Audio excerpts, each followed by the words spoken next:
अगर मैं आपकी जगह होता, मैं शायद अपने जो आपने बोला कायद, क्या नाम बोला, कायद उमर अब्दुल्ला साहब, अगर मैं आपकी जगह होता, इंस्टेड ऑफ टेलिंग देम कि मैं सीधे उनको कन्विंस करता। मैं उनको बोलता आप क्यों ला रहे हो पैकेज, मैं उनके घर के बाहर खड़ा रहता।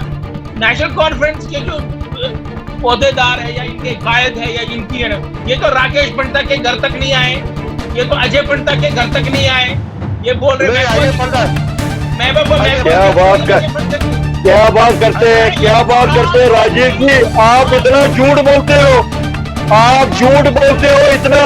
आप 8 तारीख का डेली एक्शन पढ़ लीजिए हमारे हाईकमांड की तरफ से, यहाँ के प्रोविंशियल प्रेसिडेंट देवेंद्र राणा साहब अलॉन्ग विद टीम राकेश पंडा के घर में 2 घंटे बैठ के गई, लेकिन हम फोटो नहीं खिंचवाते हैं, फोटो के सामने नहीं आते। क्या बात करते हैं आप? 370 हटा, 35 से हटा, वो भी हमारे लिए की बात है। अभी तो कोर्ट में, जुरिडिक्शन में, अभी तो सुप्रीम कोर्ट में हम इसके खिलाफ हैं। मैं तो इसके साथ, हम तो नेशनल गार्ड फोर्स का तो शुरू से ही हम तो इसके अगेंस्ट। ये आपके लिए मुबारकबाद है, ये कश्मीरी पंडित के लिए मुबारकबाद होगी, लेकिन हमारे नेशनल गार्ड फोर्स के वर्कर के लिए सुसाइड वाला काम आप लोगों ने किया। जम्मू कश्मीर के लोगों के लिए 3 खत्तों को आपने बर्बाद कर दिया। नमस्कार, मेरा नाम राकेश रोशन भट्ट है और आज हम राइट न्यूज़ पे फिर से आपके सामने लाइव हैं। आज हम बहुत ही एक अलग मसले को लेके बात करेंगे। कश्मीरी पंडितों के रिटर्न को लेके बहुत सारी बातें होती हैं। जब भी आप देखेंगे कोई भी ऐसा डिस्कशन कश्मीर को लेकर और कश्मीरी पंडितों को लेके होता है तो उसमें सबसे पहली बात होती है उनके रिटर्न को लेके। बट हमने एक स्टेप पीछे लिया और हम ये देख रहे हैं कि जो कश्मीरी पंडित अभी कश्मीर में हैं उनकी क्या स्थिति है, क्योंकि इससे हमें काफी सारी इंसाइट्स मिलेंगी कि अगर और जब कश्मीरी पंडित वापस जाएंगे या उनके वापस जाने का प्लान बनेगा तो हम कुछ यहां से सीख सकते हैं क्या कि जो अभी तक 30 सालों में जो कश्मीरी पंडित कश्मीर में है उससे हमारी कुछ लर्निंग्स हैं क्या जो हम इंप्लीमेंट कर सकते हैं। एक वो, दूसरा ये कि जो ये कश्मीरी पंडित कश्मीर में है, बहुत सारे लोग शायद ये जानते भी नहीं है कि कौन से कश्मीरी पंडित अभी कश्मीर में है, क्योंकि जनरली धारणा ये है कि कश्मीर में अभी कोई कश्मीरी पंडित बचा नहीं है, जबकि कश्मीर में कश्मीरी पंडित हैं। और ये एक बहुत इंपॉर्टेंट डायमेंशन है इस पूरे इशू का कि अभी भी कुछ लोग हैं वो कैसे ट्रीट हो रहे हैं, उनको लोकल्स कैसे ट्रीट कर रहे हैं, उनको गवर्नमेंट कैसे ट्रीट कर रहे हैं, और ये कौन लोग हैं जो वहां पे है, ये समझना बहुत जरूरी है। हमारे साथ है बहुत ही वरिष्ठ एनसी के नेशनल कॉन्फ्रेंस के कार्यकर्ता, वो प्रेसिडेंट है एनसी माइनॉरिटी सेल के, श्री एम के योगी जी। योगी जी बहुत बहुत आभार आपका। हमारे साथ उनके साथ है योगी जी के साथ राजीव पंडा जी जो स्पोक्स पर्सन है बीजेपी कश्मीर डिस्प्लेस डिस्ट्रिक्ट के। राजीव जी ऑन ग्राउंड कश्मीर में काम करते हैं तो उनसे भी हमें काफी कुछ समझने को मिलेगा। फिर हमारे साथ बहुत ही एक इम्पोर्टेंट शख्सियत है संजय कौल जी, ये डिस्प्लेस्ड एम्प्लॉयज फोरम के चेयरमैन हैं और जो पीएम पैकेज के एम्प्लॉयज है उनसे रिलेटेड जो भी बातें हम जानना चाहते हैं हम संजय जी से जानेंगे। उसके अलावा हमारे साथ हैं एम एन पंडिता जी जो वाइस चेयरमैन है कांग्रेस माइनॉरिटी सेल के, और आर के परदेसी जी जो स्टेट सेक्रेटरी है पीडीपी के। आप सबका बहुत बहुत स्वागत है और बहुत बहुत धन्यवाद आपका ये समय निकालने के लिए। थैंक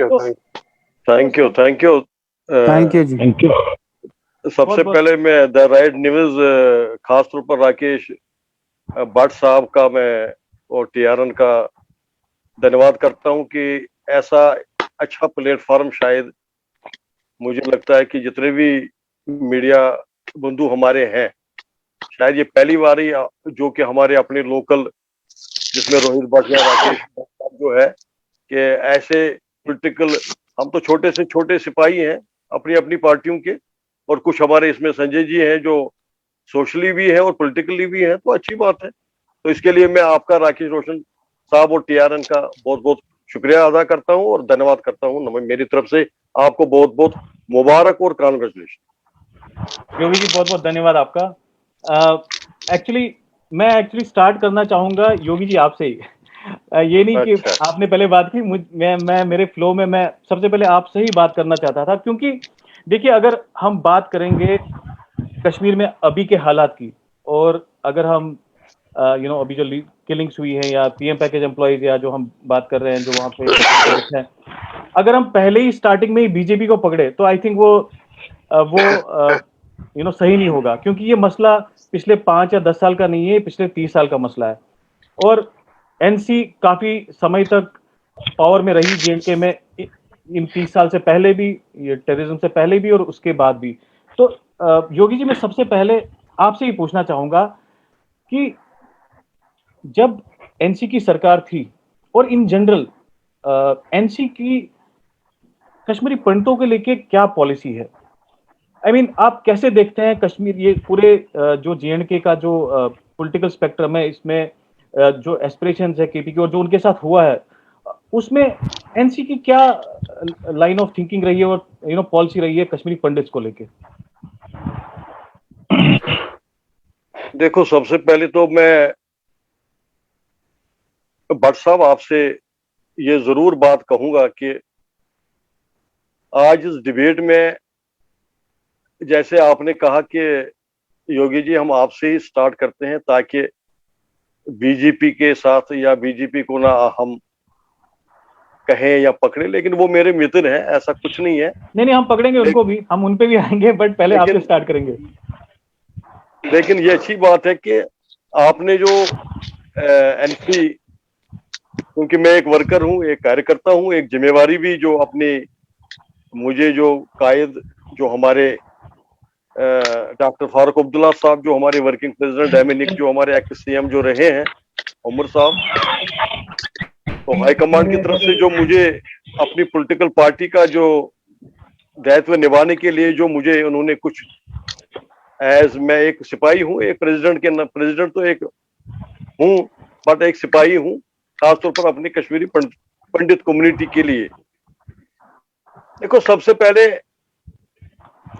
आपने पीएम पैकेज से ही शुरू किया, पीएम पैकेज के लिए, और जो हमारी कश्मीरी प्रति जो हमारी सरकार ने या हमारी सरकार जो है वो खासतौर पर कश्मीरी पंडितों के लिए उन्होंने क्या किया या क्या करने जा रही है।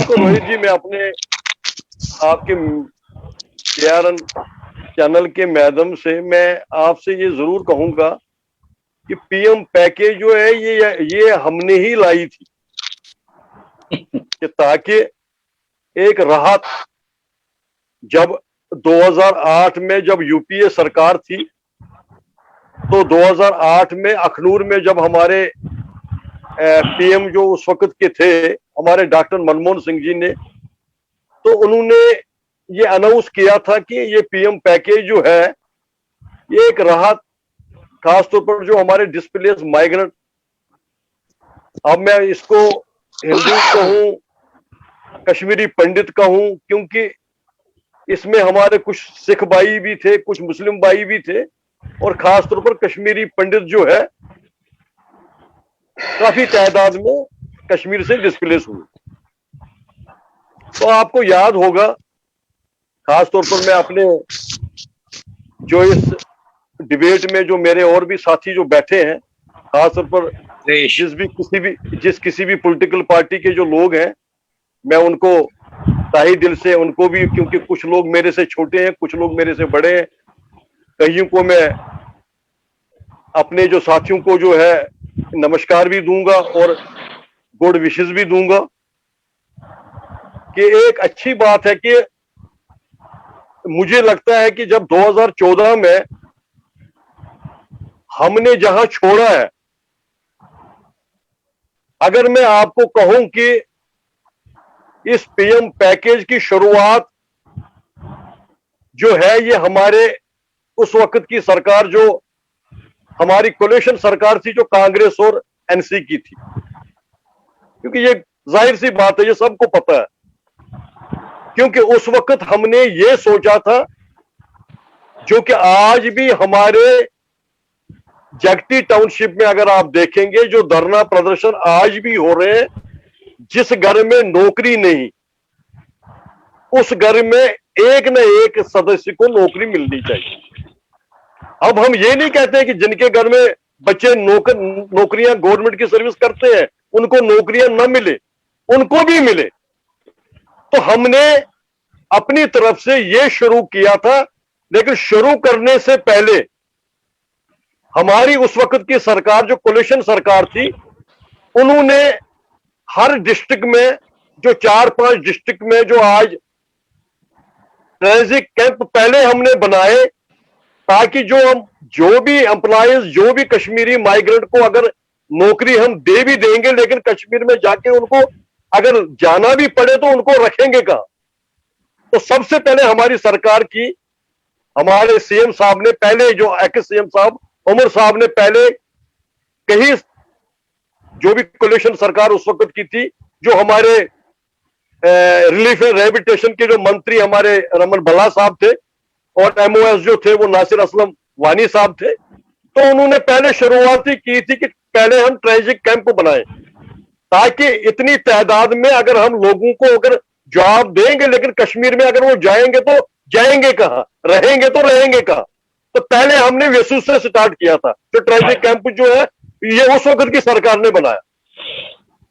अब आप मटन की बात करेंगे, अब आप नक्सुत या कपवाड़ा की बात करेंगे, अब आप श्रीनगर में हमारे जो जगह है वहां पर ट्रांजिट कैंप बनाए, क्योंकि 4-5 ट्रांजिट कैंप बनाने का मकसद यही था कि उस वक्त 2010 में जब हमने लोगों को, अपने डिस्प्लेस माइग्रेंटों को एम्प्लॉइज के ऑर्डर, जब नौकरियां सबसे पहले उमर साहब ने जब उनके हाथों में थमाया, तो सबसे पहले कश्मीर में उनके लिए रहने की जगह थी।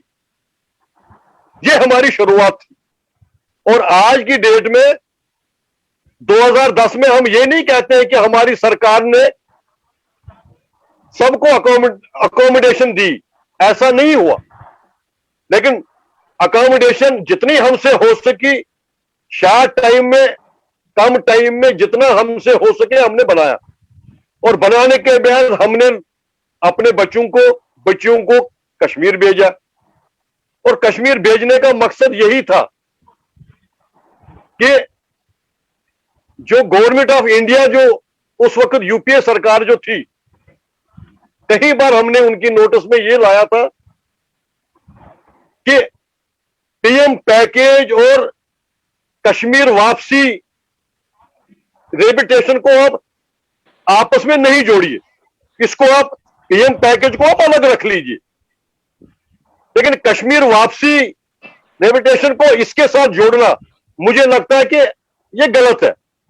लेकिन हमने शुरुआत इसलिए की थी ताकि जब हमारे बच्चे जाएंगे, जो 1990 या 89 में जिस हालातों में उस वक्त के जो कश्मीर वहां से जिस तरीके से वहां से भाग के आए थे, तो हमने सबसे पहले कहा कि एक सरकार का एक फर्ज बनता है कि कश्मीर में कश्मीरी पंडितों को कैसे बसाया जाए, उसके लिए कौन सा विकल्प होना चाहिए, और उसके लिए पहले शुरुआत पीएम पैकेज से करके उन बच्चे और बच्चों को जब हमने नौकरियां दी, ट्रांजिट कैंप दिए, ताकि उनके रिलेटिव्स जो है, उनके पेरेंट्स जो है, जब वो कश्मीर वहां जाएंगे, वहां हमारे जो मेजॉरिटी कम्युनिटियां हैं, वहां जो हमारे धरोहर जो है, वहां जो हमारे जो हेरिटेजेस है, हमारे जो वहां के लोग, और बीच में जो ये गैप और जो ये खाई आपस में जो पड़ गई है, इसके जिम्मेवार कौन है, या इसके पीछे कौन सी, किस पॉलिटिकल पार्टी का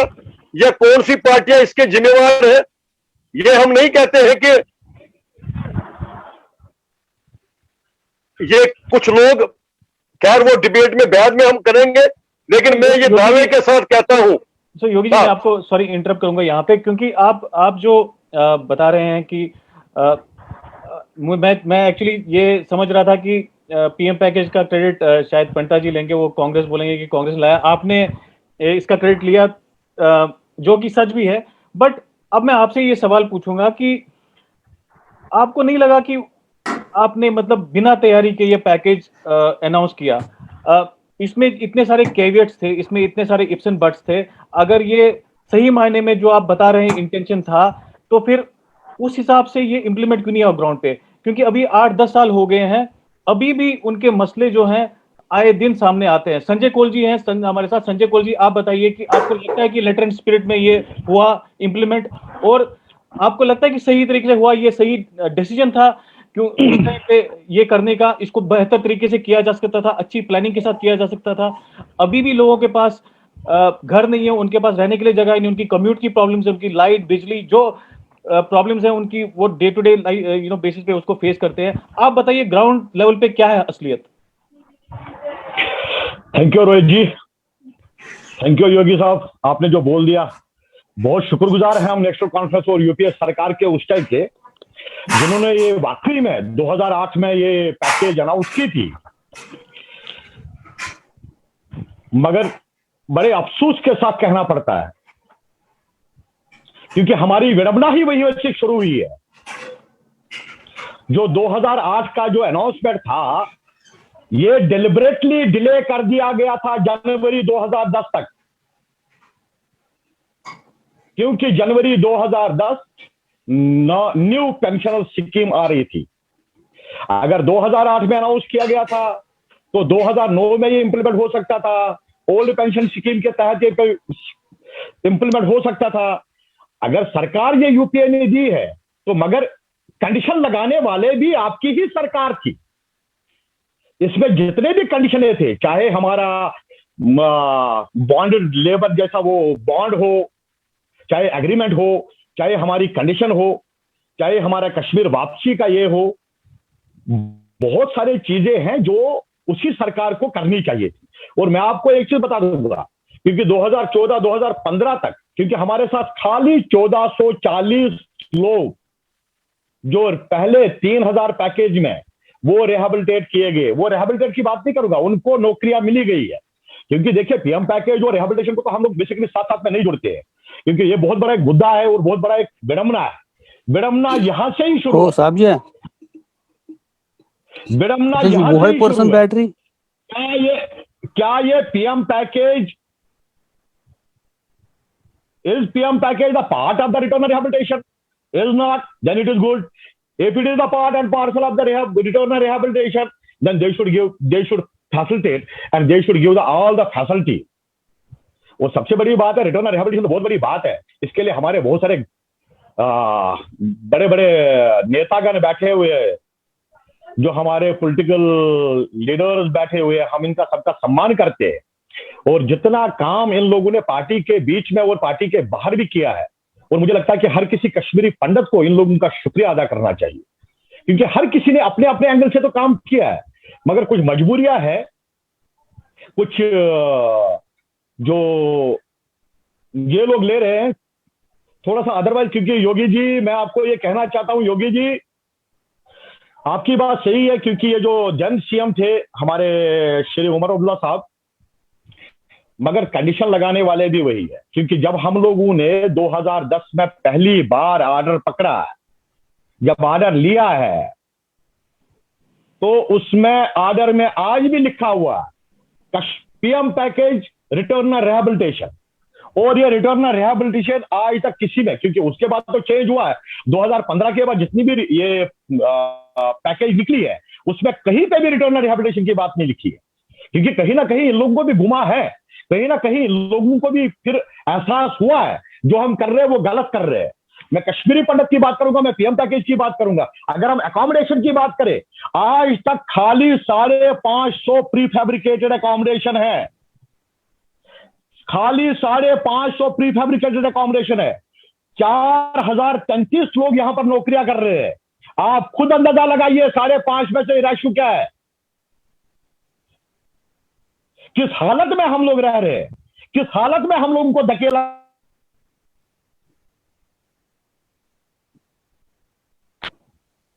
ये हम जानते हैं, ना तो पानी की व्यवस्था थी, ना उस टाइम ना बिजली की व्यवस्था थी, ना तो सिक्योरिटी की व्यवस्था थी।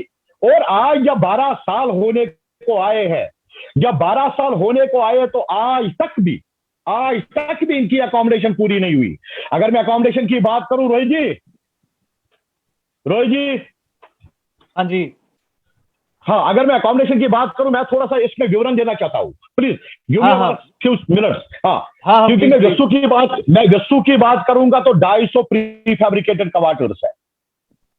अगर मैं कंक्रीट की बात करूंगा, अच्छा, आपके पास ये नंबर्स हैं कि मतलब जो वेस्टू से जो नंबर है, हाँ, तो टोटल कितने थे एम्प्लॉइज और वेस्टू में कितनों को मिला, और जो फिर जिनको फिर प्राइवेट किराए पे रहना पड़ा, ऐसे कितने हैं? वैसे कोल साहब, हाँ, मैं आपसे एक प्रार्थना करूंगा कि आप विशु को ही ट्रेजिक कैंप मान के आप उसी की बात क्यों कर रहे हैं? आप मटन की बात क्यों नहीं करते हैं? आप पपवाड़ा की बात क्यों नहीं करते हैं?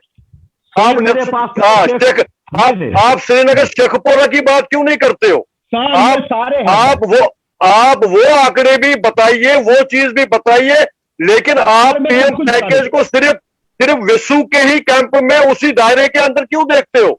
आप आगे भी जाइए, आगे भी देख लीजिए। योगी जी मेरे को 2 मिनट दे दीजिए। हाँ जी, जरूर मेरे को 2 मिनट दे। मैं आप ही की बात कर रहा हूं, क्योंकि विशु सबसे बड़ा कैंप है।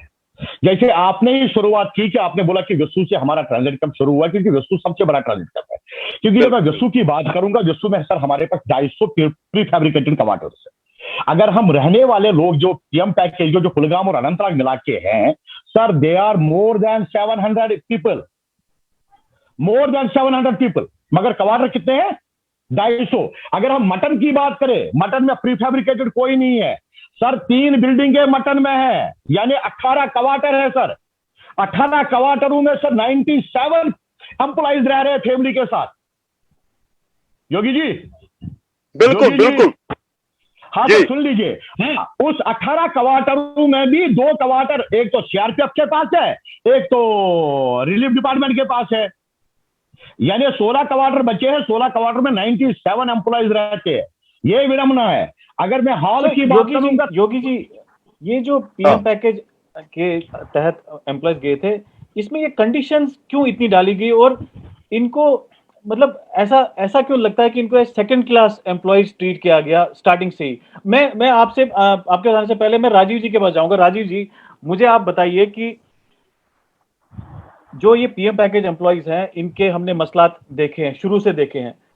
अब बीजेपी को भी सरकार में आए हुए इन्होंने एक टर्म पूरी निकाल दी, और उसके बाद भी जब से यूटी बना है, आप माने ना माने, अगर एलजी साहब की सरकार है, बट सेंटर का भी इन्फ्लुएंस है, सेंटर इंटरवीन कर सकता है अभी भी। लेकिन ये उन्हीं मसला के साथ क्यों जूझ रहे हैं अभी भी ग्राउंड पे? या तो फिर अगर कुछ हुआ है तो आप बताइए कि आपने क्या क्या इंटरवेंशंस किए उनकी लाइफ को बेटर करने के लिए, और जो ये जो कंडीशंस हैं, मतलब ये इनके साथ इनको हमेशा जीना पड़ेगा, because this is not fair.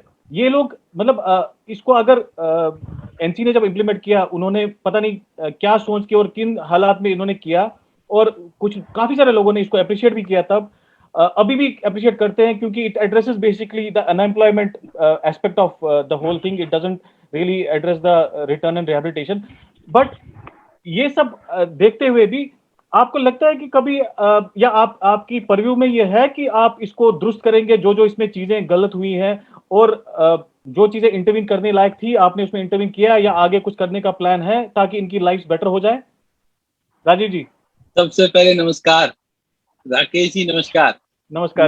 It is a very privileged day for me, क्योंकि मुझे आज Rakesh Roshan Bhatt is doing an interview, and मुझ जैसा एक छोटा social worker is going to answer it. मुझे आज वही पीएनटी कॉलोनी में, आपके दर्शकों को बता दूं, राकेश जी और हमने अपनी जो स्ट्रगल स्टार्ट की थी बॉम्बे से, ईयर 2002-2003। हम एक छोटे 10 बाय 10 के कमरे में रहते थे, और हम एक छोटे से कमरे में, because we were the children of the conflict, हम लोग चिल्ड्रन ऑफ द डिस्प्लेस्ड, हम जो हमारी जो when we were forced to leave, उसके बाद आपको पता था हम लोग सब बाहर जाते थे पढ़ने के लिए, मैं भी गया था, राकेश जी भी थे, तो हम एक छोटे से कमरे से हमने स्टार्ट किया। तो आज ये दिन आया है कि राकेश जी मेरा इंटरव्यू ले रहे हैं और मैं एक पैनल पे हूँ, तो this is a big thing.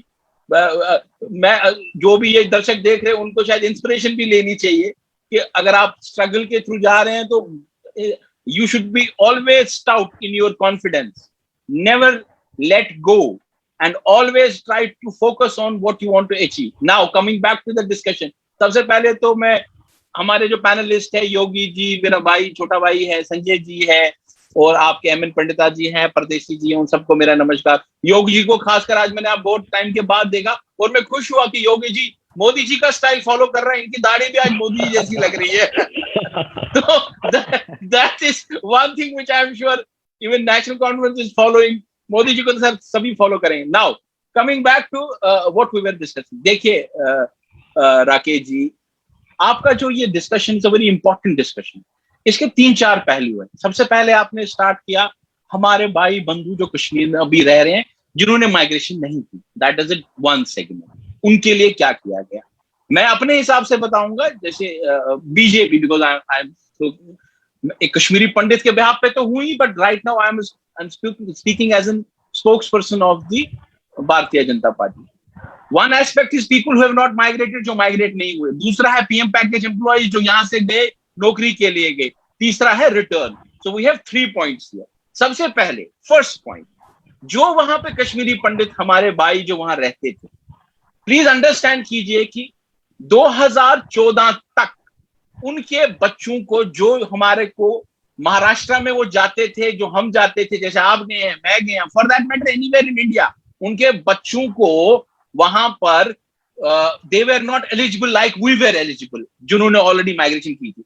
2014 में मोदी जी के आने के बाद अब उनके बच्चे भी एलिजिबल है, उनको भी वहां पे इंजीनियरिंग, जो जिस वाले कोर्स के लिए भी, it was done by us, it was done by BJP government, right. Part 2, उनके बच्चों की नौकरियां, जो ये रिहेबिलिटेशन थी, ये सिर्फ उन डिस्प्लेस्ड लोगों के, displaced people like you and us, जो वहां से फोर्स एग्जाइल में यहाँ आए थे, उनके लिए पहले अनाउंस की गई थी। नेशनल कॉन्फ्रेंस और कांग्रेस की गवर्नमेंट में, जैसे संजय जी ने भी बोला, इन्होंने जैसे तैसे करके ये पैकेज ला दी, न सोचे समझे कि इस पैकेज का आगे होगा क्या, इन्होंने तो ला दी। वैसे ही इन्होंने उस टाइम ये नहीं सोचा कि जो माइग्रेंट वहां बैठा है, जो कश्मीरी हिंदू वहां बैठा है, उनके बच्चों का क्या। Why only those who have been forced to leave here? आखिर वो भी हमारे भाई है। हमारे आने के बाद हमने वो भी करके, we have also got that thing passed कि जो भी वहां पे कश्मीरी हिंदू भाई रह रहा है, उनके बच्चे भी एलिजिबल रहेंगे पीएम पैकेज के लिए, प्राइम मिनिस्टर्स पैकेज। मैं इसको रिहेबिलिटेशन पैकेज नहीं मानता हूं, it was a confidence building measure, CBM इसको आप बोलिए, it can not be a rehabilitation. ये हमने भी क्लियर किया, ये सब क्लियर करें। पहले आप आ जाइए, जैसे योगी जी ने किया, योगी जी ने खुद ही एक्सेप्ट कर लिया, हमने तो पैकेज बनाई, बाद में ट्रांजिट अकोमोडेशन बनाई। जैसे संजय भाई ने बोला अभी कि 4,000 एम्प्लॉइज है, 500 ट्रांजिट अकोमोडेशन, चलिए 1000 ट्रांजिट अकोमोडेशन है। आपने क्या सोच के पैकेज दी। नंबर 3, आज 10 साल, देखिए गवर्नमेंट सर्विस में क्या होता है, जो 10 साल नौकरी करता है, 9 साल के बाद ही becomes eligible for the DPC. DPC होता है डिपार्टमेंटल प्रमोशन, आपको नेक्स्ट लेवल पे जाना जाता है। आप इमेजिन कीजिए, जैसे आप समझे, इन्होंने ऐसी एक पॉलिसी उस टाइम बनाई, इन्होंने इनको वहां भेजा, लेकिन ये नहीं सोचा कि भैया जब इनको 10 साल, आज वहां सेक्रेटरीट में इनको बोला जा रहा है कि आप तो, जैसे जूनियर इंजीनियर्स हैं, उनकी प्रॉब्लम है, जैसे डीपीसी नहीं हो रहा है, आप सेकेंड लेवल पे नहीं जा रहे, जैसे इंटर डिस्ट्रिक्ट ट्रांसफर्स है, जैसे कोई किसी का, जब शादी से पहले कोई अनंतनाग में रह रहा था, बारामूला में रह रहा था, शादी के बाद अब या तो हस्बैंड बारामूला में या अनंतनाग में, किसी एक साथ तो रहना ही है ना, because that is what is required of you can in human competition में, तो आप किसी से जॉब नहीं करा, it's a confidence building measure, please understand करें। उस टाइम भी फारूक अब्दुल्ला साहब, नेशनल कॉन्फ्रेंस की सरकार ने उस टाइम भी ये हाथ खड़े कर दिए, हमारे पास पैसा नहीं है इनको देने का।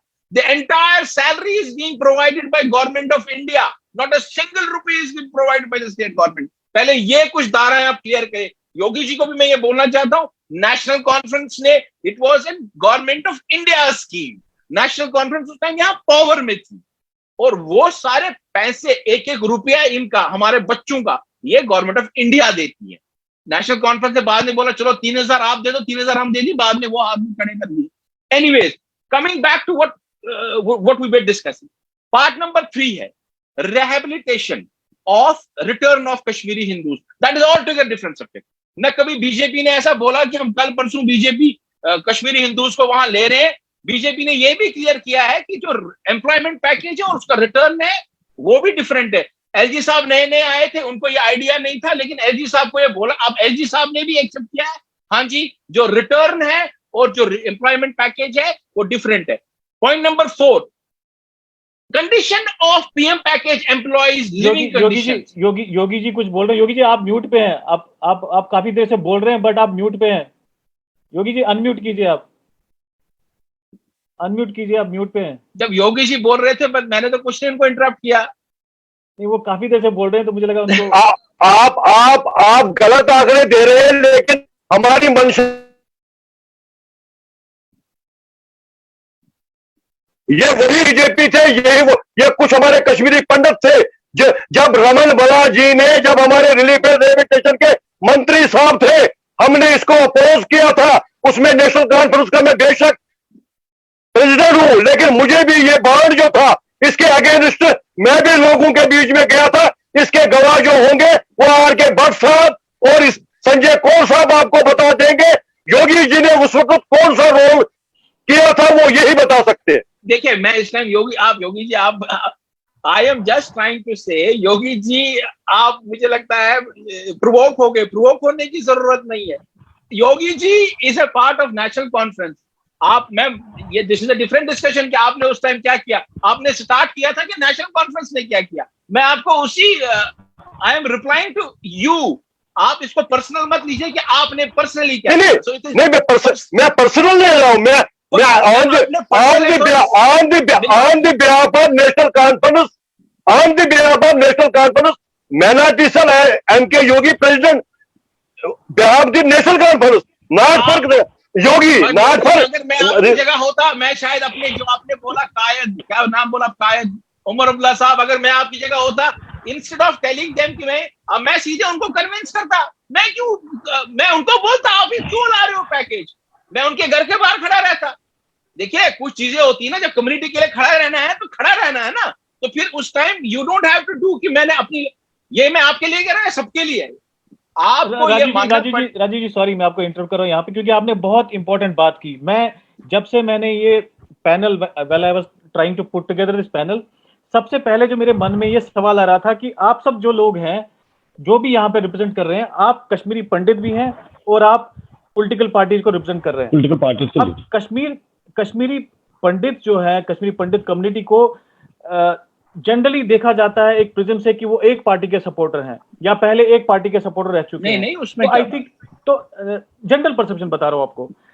और मैं मेरे मन में ये सवाल था कि आप सबकी पोजीशन कितनी डिफिकल्ट होती होगी कि जब आप किसी पार्टी को रिप्रेजेंट करते हैं और वहां पे एक आइडियोलॉजी होती है, एक पार्टी की एक स्ट्रेटेजी होती है, एक आउटलुक होता है देश के लिए, स्टेट के लिए, और उसमें आप एक कश्मीरी पंडित भी हैं। क्योंकि आप कश्मीरी पंडित हैं, आपको you have to live by that expectation also कि आप कश्मीरी पंडित के राइट्स को का भी ध्यान रखेंगे।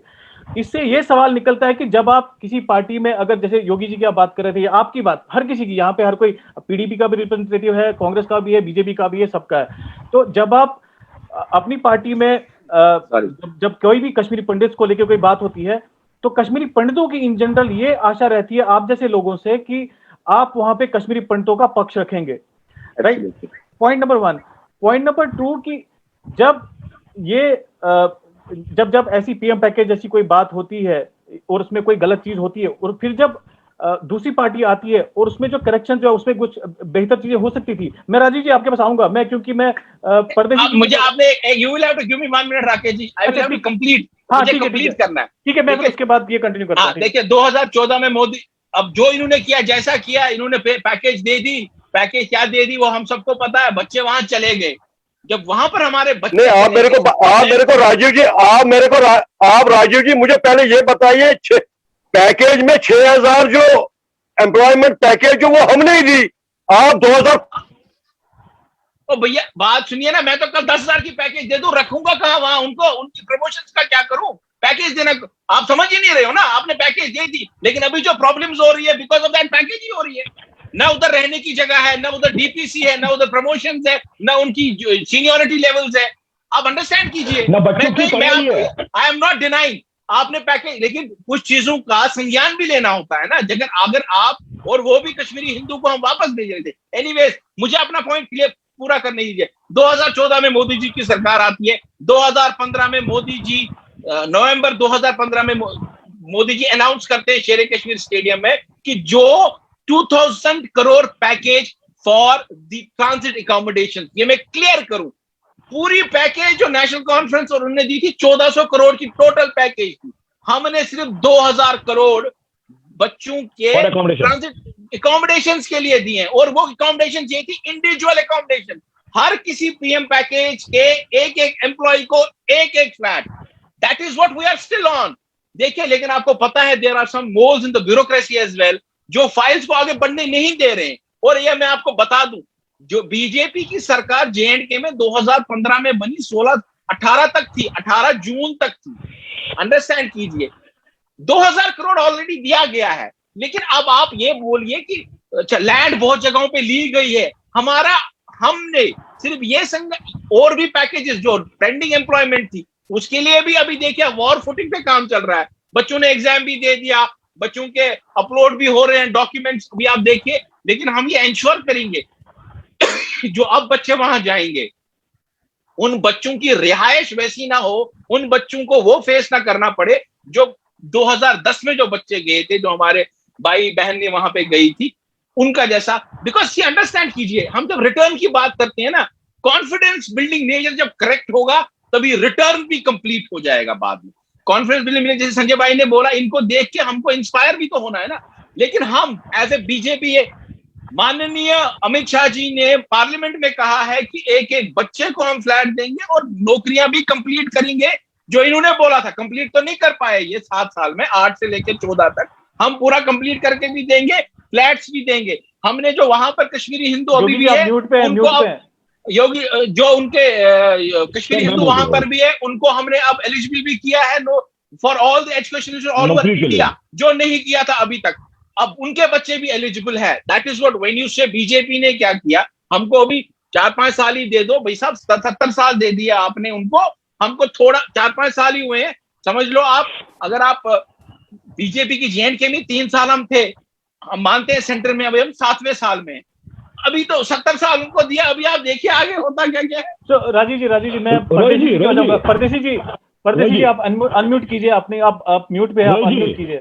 हाँ, नहीं मैं योगी जी आपके साथ परदेसी जी से, क्योंकि परदेसी जी, राजीव जी ने बार बार जिक्र किया कॉन्फिडेंस बिल्डिंग मेजर, जो पीडीपी की सरकार जो आई कश्मीर में, और जो उनका मतलब राइज ही हुआ, वो इसी बात को लेकर, वो उनका स्लोगन था कॉन्फिडेंस बिल्डिंग मेजर्स, राइट। वो वापस से वो पुराना दौर वापस लाना चाहते थे, कॉन्फिडेंस बिल्डिंग मेजर स्टार्ट करना चाहते थे। उन्होंने काफी सारे सीबीएम कश्मीर में भी कश्मीरी मुस्लिम्स को लेके किए। और एक जो ये ऑलरेडी सीबीएम जो ये था रिटर्न पैकेज का, इसको लेके पीडीपी ने क्या किया? आप सरकार में थे, मतलब कश्मीरी ये तो एक एग्जांपल में दे रहा हूं, इन जनरल कोई ऐसी चीज है जिसपे कश्मीरी पंडित के लिए क्या किया? हाँ जी, पीडीपी सरकार ने, हम सबका जानना चाहते हैं, हम सारी पॉलिटिकल पार्टी से सवाल पूछना चाहते हैं, जानना चाहते हैं कि आपने क्या किया। यहाँ मुझे लग रहा है संजय जी जो इस वक्त बैठे, जो विश्व में रहते हैं, उनको पता है कि अगर जो अभी विश्व में अकोमोडेशन जो बन रही है, मुफ्ती मोहम्मद सईद की देन थी। जो बड़े फ्लैट बन रहे हैं, शेखपुरा में जो बन रहा था, ये मुफ्ती मोहम्मद सईद की देन थी। और जब ये एम्प्लॉयज का यहाँ आना शुरू हुआ, उससे पहले मैं मटन वालों को दाद देता हूँ। मटन का जो टेम्पल है वो एक मरकज बना था, क्योंकि ये पहले से आते रहते थे। वो एक मरकज बना था, एक कश्मीरी पंडित और मुस्लिम के बीच में उस मंदिर ने ब्रिज का काम किया है। और मुफ्ती मोहम्मद सईद ने उस टाइम सोचा है कि अगर यहाँ पंडितों को, अब तो खाली मटन ही फोकस था, उधर ही मिलते जुलते थे, अगर सेंस ऑफ सिक्योरिटी प्रिवेल हुई है कश्मीरी पंडित में, वो 2002 में हुई है। कश्मीरी पंडित ने फ्रीक्वेंटली आना शुरू किया वैली में, चाहे अपनी प्रॉपर्टी को भेजने के लिए, चाहे अपने प्रॉपर्टी को नजर मारने के लिए वो यहाँ आए। ये 2002 से शुरू हुआ। उसी चीज को मद्देनजर रखकर मुफ्ती मोहम्मद सईद ने मटन में एक बहुत बड़ी धर्मशाला बनाई, और श्रीनगर में तुलुमुला में उसने ये सोचा था कि अगर पंडित यहाँ आ रहे, कम से कम उनको बैठने के लिए जगह भी होनी चाहिए। ये एक मैं दे रहा हूँ, थोड़ा सा एक उदाहरण है। और जो हमारी ब्यूरोक्रेसी है, अगर मैं ब्यूरोक्रेसी की बात करूं, हमारे चीफ सेक्रेटरी साहब जो आजकल अपनी पार्टी में है, वो मुफ्ती मोहम्मद सईद साहब की कार्यकाल में ही चीफ सेक्रेटरी नियुक्त हुए। आज डीजीपी पुलिस खुला साहब मुफ्ती मोहम्मद सईद साहब के कार्यकाल में हुई। हमारे यूनिवर्सिटी के वीसी मट्टू साहब मुफ्ती साहब के कार्यकाल में ये हुआ था। और मुफ्ती से as chief minister Sanjay ji को पता है कि वो वसु भी आया था। उनका आगे ये प्लान था कि वो उनका एक बहुत बड़ा स्कूल बनाने वाला था, डिस्पेंसरी बनाने वाला था। मैं राजू जी के साथ किसी पॉइंट पर ये एग्री नहीं करता हूं। बेसिकली क्या हुआ, जब ये रिटर्न कश्मीरी पंडित को गवर्नमेंट में, एक्चुअली मैं आपको क्लियरली एक बोलूंगा, एक बात कहूंगा, मुझे कोई हेजिटेशन इसमें कोई नहीं आनी चाहिए। कश्मीरी पंडित एज आज के डेट में भी ये पता नहीं एक स्ट्रेटेजिकल एसेट है गवर्नमेंट ऑफ इंडिया के लिए, कब क्या करना है ये वो जानते। और पहले नोशन ये था गवर्नमेंट ऑफ इंडिया के पास किसी भी तरीके से, पता नहीं किसी कमांडर से प्रेशर आ गया होगा कि भाई पंडितों को वहां ले जाओ, थोड़ी बहुत ही ले जाओ। फिर उन्होंने कहा, क्या किया कि अगर पंडित को वहां ले जाना है उसको लालच देना पड़ेगा। लालच दे के यही उन्होंने डिसाइड किया कि उसको एम्प्लॉयमेंट का ये, क्योंकि ये फाइनेंशियल क्राइसिस तो है ही, चाहे वो कैंपस में रह रहे थे, नॉन कैंप वाले लोग थे, फाइनेंशियल क्राइसिस तो चल ही रही थी। इस पैकेज के पीछे एक रिटर्न पॉलिसी पहले थी, अगर वो चेंज आजकल हुआ है आज, और इस रिटर्न एम्प्लॉयमेंट पैकेज के हर एक पॉलिटिकल पार्टी सिग्नेटरीज रही है दिल्ली में, चाहे अक्रॉस पार्टी लाइन, चाहे इवन जो रीजनल पार्टी बड़ी बड़ी रीजनल, उनके सिग्नेचर्स तक है उस पर। खैर मैं तो अब हम तो भूल गए हैं। सबसे पहले मैं उन लोगों को श्रद्धांजलि देना चाहता हूँ जो कोविड की जंग से इस दुनिया से चल बसे, और हमारी कम्युनिटी भी इससे उछूता नहीं रही, और हमने भी बहुत सारे नौजवान लोगों को खो दिया है।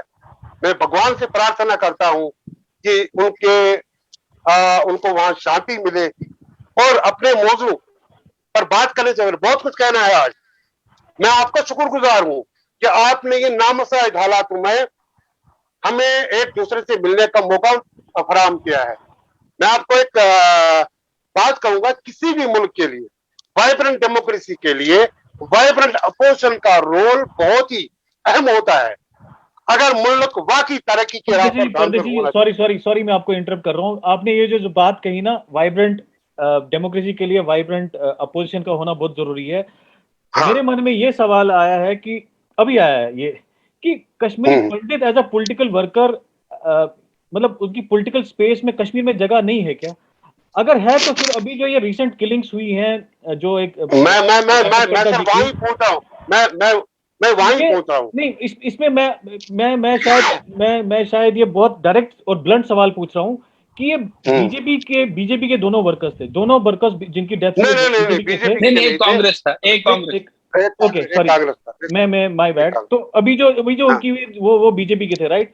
और जो टेररिस्ट ऑर्गेनाइजेशन थी जिन्होंने ये क्लेम किया, और जो उनका जो लेटर आया था उसमें बहुत क्लियरली जो लिखा गया था, उससे आप क्लियरली इंटरप्रेट कर रहे थे कि कश्मीरी पंडितों को अब जब पहले वो फतवा निकालते थे डायरेक्टली कि यहाँ से भागो, या इसमें भी डायरेक्ट इनडायरेक्टली वही मतलब था कि आपको यहाँ पे स्पेस नहीं मिलेगी, आपकी यहाँ पे जगह नहीं है। आप क्योंकि आप पीडीपी जो रीजनल पार्टी जो कश्मीर को रिप्रेजेंट करती है, आप क्या समझते हैं, मतलब कश्मीरी पंडित के लिए जगह है कि नहीं है? जब आपने मुझे मैसेज भेजा है कि 4:30 बजे आपको तैयार होना है, मैं इस वक्त, ये संजय जी जानता है, चुराता है ये गाँव, मैंने गाड़ी रोक दी बाहर, मैं किसी के मकान के अंदर आया हूँ, उनको बाहर निकाला, किसी के मकान में बैठा हूँ इस वक्त, और जाना है, और कुलगाम मुझे आगे, मैं चोरट गाँव, बहुत ही उनको पता है कैसा गाँव है वो, मैं उधर बैठा हूँ इस वक्त। बेसिकली सिक्योरिटी सुनिश्चित करना ये गवर्नमेंट का काम होता है। मेरे से ज्यादा आपको गवर्नमेंट उस पर जवाब दे सकती है अच्छी तरह से, हर एक पॉलिटिकल पार्टी का। देखिए विडम्बना क्या है, यहाँ मैं किसी पॉलिटिकल पार्टी से एफिलिएट कर रहा हूँ, योगी जी है और ये राजीव जी है, हमको पता है कि अगर वाकई तौर पर वो यहाँ काम कर रहे हैं, सारे होते तो वैली में ही है, तो यहाँ आपको बहुत सारी चीजों का ध्यान रखना पड़ता है और आगे चलना पड़ता है, जो कि लोकल जो है कि लोकल पॉलिटिकल लीडर्स है, हमने तो उनको देख देख के ये अपने आप को एडजस्ट करना शुरू किया है। तो कहाँ सिक्योरिटी लैप्सेस हुई है ये गवर्नमेंट जानती है। जो अजय जी का आपने नाम लिया वो मेरा फफेरा भाई है। हाँ, तो ये गवर्नमेंट ही उस पर ज्यादा, ये मैं तो ये कहूंगा कि ये गवर्नमेंट की लैप्सेस है, सिक्योरिटी लैप्सेस, उन पर संज्ञान लेना चाहिए कि आगे और ऐसी किलिंग नहीं होनी चाहिए। इसी पर मैं आना चाहता था कि एक वाइब्रेंट डेमोक्रेसी के अपोजिशन का एक बहुत बड़ा अहम रोल बनता है। अगर वाकई अगर तरक्की की ओर हमारा देश तरक्की की ओर गामजन होना चाहता हो और अपने साथ ही हर वर्ग के लोगों को अपने साथ आगे चलाने का इरादा रखता है। अपोजिशन का काम ही होता है एक्सपोज, प्रपोज एंड डिस्पोज। मगर मुझे सॉरी टू से आजकल के हालातों को देख के जो भी कोई अपोजिशन लीडर जो ग्राउंड पर दिखता है कि अगर ताकि हुकूमत की कोई खामी है, मैं नोटिस में लाना चाहता हूं गवर्नमेंट, ताकि गवर्नमेंट इफेक्टिवली आगे काम करे। आप बिलीव नहीं करेंगे, एंटी नेशनल का टैग उन पर लगाया जाता है, एंटी नेशनल पर टैग लगाया जाता है और उनको किसी न किसी तरीके से खामोश किया जाता है। तो मैं तो यही कहूंगा कि जो हम बड़ी बड़ी बात दिल्ली बात कर, मैं तो ये जानता हूँ ग्राउंड पर क्या हो रहा है। अभी बहन बुजुर्ग लोग जगती की मैं बात करूंगा, जगती पिछले 9-10 महीने से वो रोड पर खड़े हैं। डिमांड है खाली रिलीफ को बढ़ाओ। जो काम गवर्नमेंट को करना चाहिए था आज के गवर्नमेंट को, महंगाई को देख के वो नहीं कर पा रहे। वो अगर मुझे माफ कर दीजिए, अगर किसी ने कश्मीरी पंडित को बेइज्जत किया है ये इस सरकार ने किया है। अगर किसी ने कश्मीर पंडित, अभी गसू का हाल देख लीजिए। अगर गवर्नमेंट सॉरी ये स्टेटमेंट मैं नहीं लूंगा। सॉरी राजीव जी आप क्लैरिफाई करना चाहते हैं? Rajiv ji I will not take this statement. अगर किसी कश्मीरी पंडित को पीडीपी के मुझे मेरे कार्यकर्ता मुझे ये बताएंगे अब कि अगर पीडीपी के एक इनकी नेशनल कॉन्फ्रेंस के जो ओहदेदार है या इनके कायद है या इनकी है, ये तो राकेश पंडित के घर तक नहीं आए, ये तो अजय पंडित के घर तक नहीं आए। ये बोल रहे क्या बात करते हैं राजीव जी, आप इतना झूठ बोलते हो, आप झूठ बोलते हो इतना। आप 8 तारीख का डेली एक्शन चार्ट पढ़ लीजिए। हमारे हाईकमांड की तरफ से यहाँ के प्रोविंशियल प्रेसिडेंट देवेंद्र राणा साहब अलॉन्ग विद टीम राकेश पंडित के घर में 2 घंटे बैठ के गई, लेकिन हम फोटो नहीं खिंचवाते हैं, फोटो के सामने नहीं आते। क्या बात करते हैं आप इतना झूठ क्यों कह रहे हैं? आप कहते हैं राजीव भारती जी के घर में, ये अजय भारती जी की बात करते हो। मैं स्वयं हेलो परदेसी जी का जो स्टेटमेंट है नो नहीं ये स्टेटमेंट नहीं लिया जाएगा कि अगर किसी ने इनकी इट इज ओनली बीजेपी जिसने माइग्रेशन 1990 से कश्मीरी हिंदुओं के साथ कोई खड़ा है, तो यही एक पार्टी है। आपका ये स्टेटमेंट कि बीजेपी अगर किसी ने कश्मीरी ये नहीं लिया, I can not I will have to rebut it. मेरे okay that is your point. मैं एक बात कहना चाहता हूँ, एक बात, अगर जगती में पिछले 10 महीने से वो सड़क पर है, रिलीफ को बढ़ाओ। जहां मैं आपको फुल्ली सुन लीजिए मेरी बात, जहां तेल का एक पीपा 5 जब हमारी सरकार आई थी 2014 में सबसे पहले रिलीफ हमने बढ़ाया। आप फैक्ट्स क्यों बता रहे हो? 2015 में किसने सबसे पहले रिलीफ बढ़ाया? सबसे पहले मोदी सरकार ने रिलीफ बढ़ाया। 13,000 किया है रिलीफ, ये आप बोलोगे नहीं? हमने ऑलरेडी आप ऑलरेडी रिलीफ बढ़ा, ये तो आप बोलोगे नहीं। बीजेपी ने जैसे ही सरकार में आई रिलीफ बढ़ाया, नहीं बढ़ाया? हाँ या ना बोल लीजिए। जो नेशनल कॉन्फ्रेंस से पूरे कार्यकाल में तो नहीं बढ़ाया था, एक बार हमने तो आते ही बढ़ा दिया आपका रिलीफ। आप मेरी बात सुनिए, 13,000 पर आप दिल पर हाथ रख के कहे कि 4 बंदे 5 बंदे घर में गुजारा हो सकता है। अब आप पॉलिटिक्स करिए। मेरा भाई कह रहे आपने बोला इन्होंने रिलीफ, मैंने कहा जैसे हमारी सरकार आई तो रिलीफ तो बढ़ा है ना। आप ये बोल रहे हो आगे भी जो भी डिमांड्स है, जैसी भी डिमांड्स रहेगी, बीजेपी इज कमिटेड। आपके घोषणा पत्र में नहीं लिखा हुआ, हमारे घोषणा पत्र में लिखा है बीजेपी कश्मीरी हिंदूज के लिए हमेशा खड़ी है। बात सुनिए मेरी, जो विश्व में अभी एपिसोड हुआ है, अरे आप छोड़िए विश्व, हम यहाँ पे पॉलिटिकल डायमेंशन को टच नहीं करना चाहते थे, हम स्पेसिफिकली बात करना चाहते थे। राजीव जी, परदेशी जी, हम पॉलिटिकल डायमेंशन को टच नहीं करना चाहते थे यहाँ पे। ये स्पेसिफिकली हम बात करना चाहते थे कश्मीरी पंडित्स के जो हालात है, जो कश्मीर में अभी है, उनको हम समझना चाहते थे। हम उसी मुद्दे पे वापस आते हैं। आप मुझे बताइए परदेशी जी। हाँ संजय जी आप बोलना चाहते हैं कुछ? हाँ प्लीज हाँ, मेरे को कंप्लीट करने दीजिए। सारी लड़ाई जो है ये पीएम पैकेज पे ही है, चाहे वो भाजपा हो, चाहे वो कांग्रेस हो, चाहे वो नेशनल हो, चाहे वो पीडीपी हो। देखिए राजनीति तो होती है, चलिए हम लोग वी डोंट ब्लेम एनीबॉडी, मगर हम लोग राजनीति नहीं करते क्योंकि हम लोग तो यहाँ पर बेसिकली नौकरी करने के लिए आए। मगर इस नौकरी करने में मैं ये कह रहा हूं क्योंकि असली जो कश्मीरी पंडितों की जो अकोमोडेशन की बात है वो सितंबर 2014 में आई है, जब भाजपा सरकार आई है, जो सितंबर 2014 में। मगर हम शुक्रगुजार हैं तब के पीडीपी और बीजेपी कोalition सरकार के, क्योंकि विंटर सेशन अभी शुरू नहीं हुआ था सेक्रेटरीट में, तो हमारे सीएम साहब, ऑनरेबल सीएम साहब यहां पर आए। हमारे विश्व में 512 की बात हुई थी, 512 2 BHK, और it should be done and it should be हमारा कंस्ट्रक्टेड विद इन हमारा स्टूडेंट टाइम। तब से 2015 से आज 2021 से सर खाली 13 टावर कंप्लीट हुए हैं, 208 क्वार्टर बने हैं, 512 की बात हुई है। मेरे को एक चीज बताओ, जो 18 टावर बचते हैं वो 18 टावर कब बनेंगे सर? वो बाकी चीजें कब बनेंगे? आप यकीन नहीं मानोगे, आज जब रिलीफ है रिहेबिलिटेशन कमिश्नर ने एक ऑनेस्ट होने के नाते एक अनबयास्ड लिस्ट निकाला, एक बिल्कुल निकाला, क्योंकि हमारे बच्चे बहुत सारे जितने भी है वो रेंटेड अकोमोडेशन पे है। मगर हमारे विश्व का भी कुछ सोचो, हम विश्व वाले भी तो यहां पर हैं।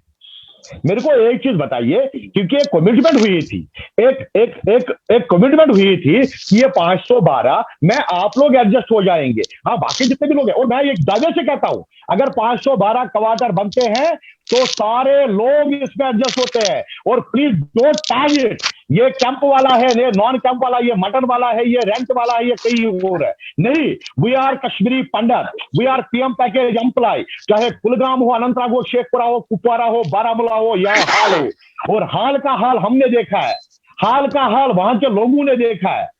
ये मैं राजीव जी से बताना चाहता हूं कि वहां की तो मैं आपसे 2-3 सवाल ना क्लियर सवाल पूछूंगा, मुझे क्लियर जवाब चाहिए आपसे। नंबर 1, आप मुझे बताइए कि कश्मीरी भाई साहब यहाँ कांग्रेस के भी थे ना कोई, वो कहां गए? हाँ, मैं आता हूँ पंडित जी के साथ। तो संजय जी आप मुझे बताइए, मैं 2-3 सवाल कांग्रेस से हमें प्यार है।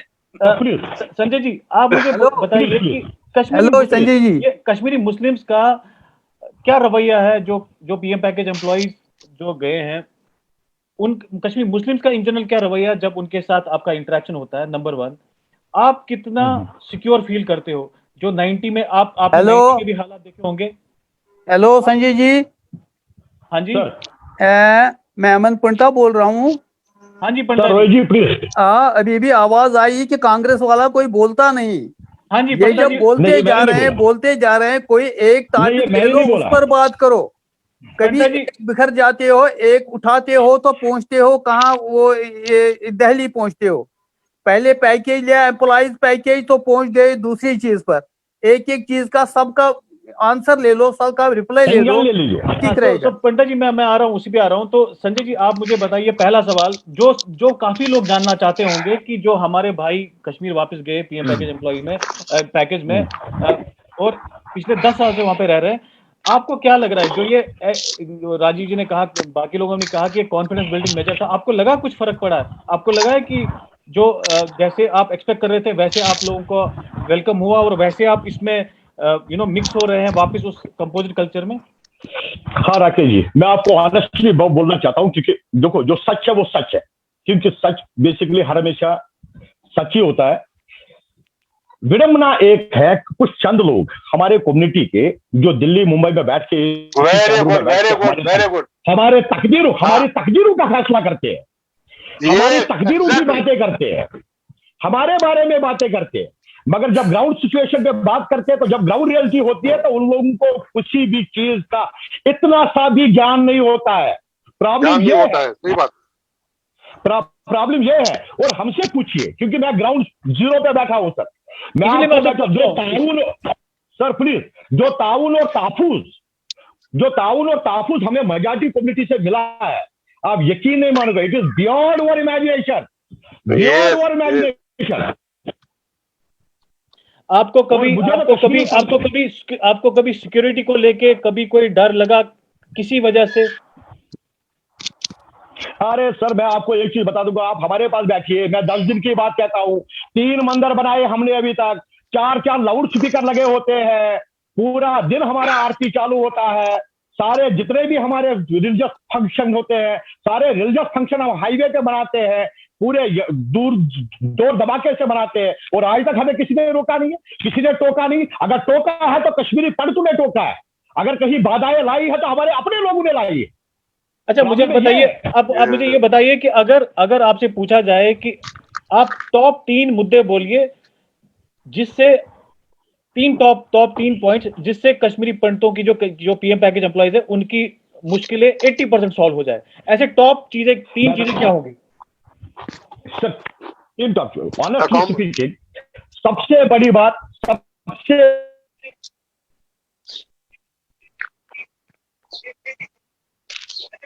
संजय जी, आपका इंटरनेट खराब हो गया, हम लोग नहीं सुन पा रहे हैं। दैट इज बेसिकली हम आइसोलेशन। संजय जी, आपको वापस रिपीट करना पड़ेगा, आपका इंटरनेट खराब हो गया था, वापस रिपीट कीजिए, 3 पॉइंट रिपीट कीजिए। 3 वर्ड, अकोमोडेशन सर। ओके, क्योंकि अकोमोडेशन के बगैर हम लोग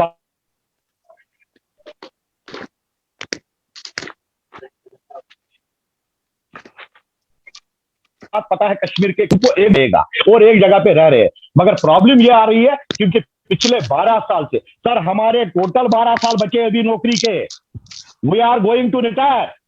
मेरे को एक चीज बता, 12 साल मेरे को सुकून नहीं,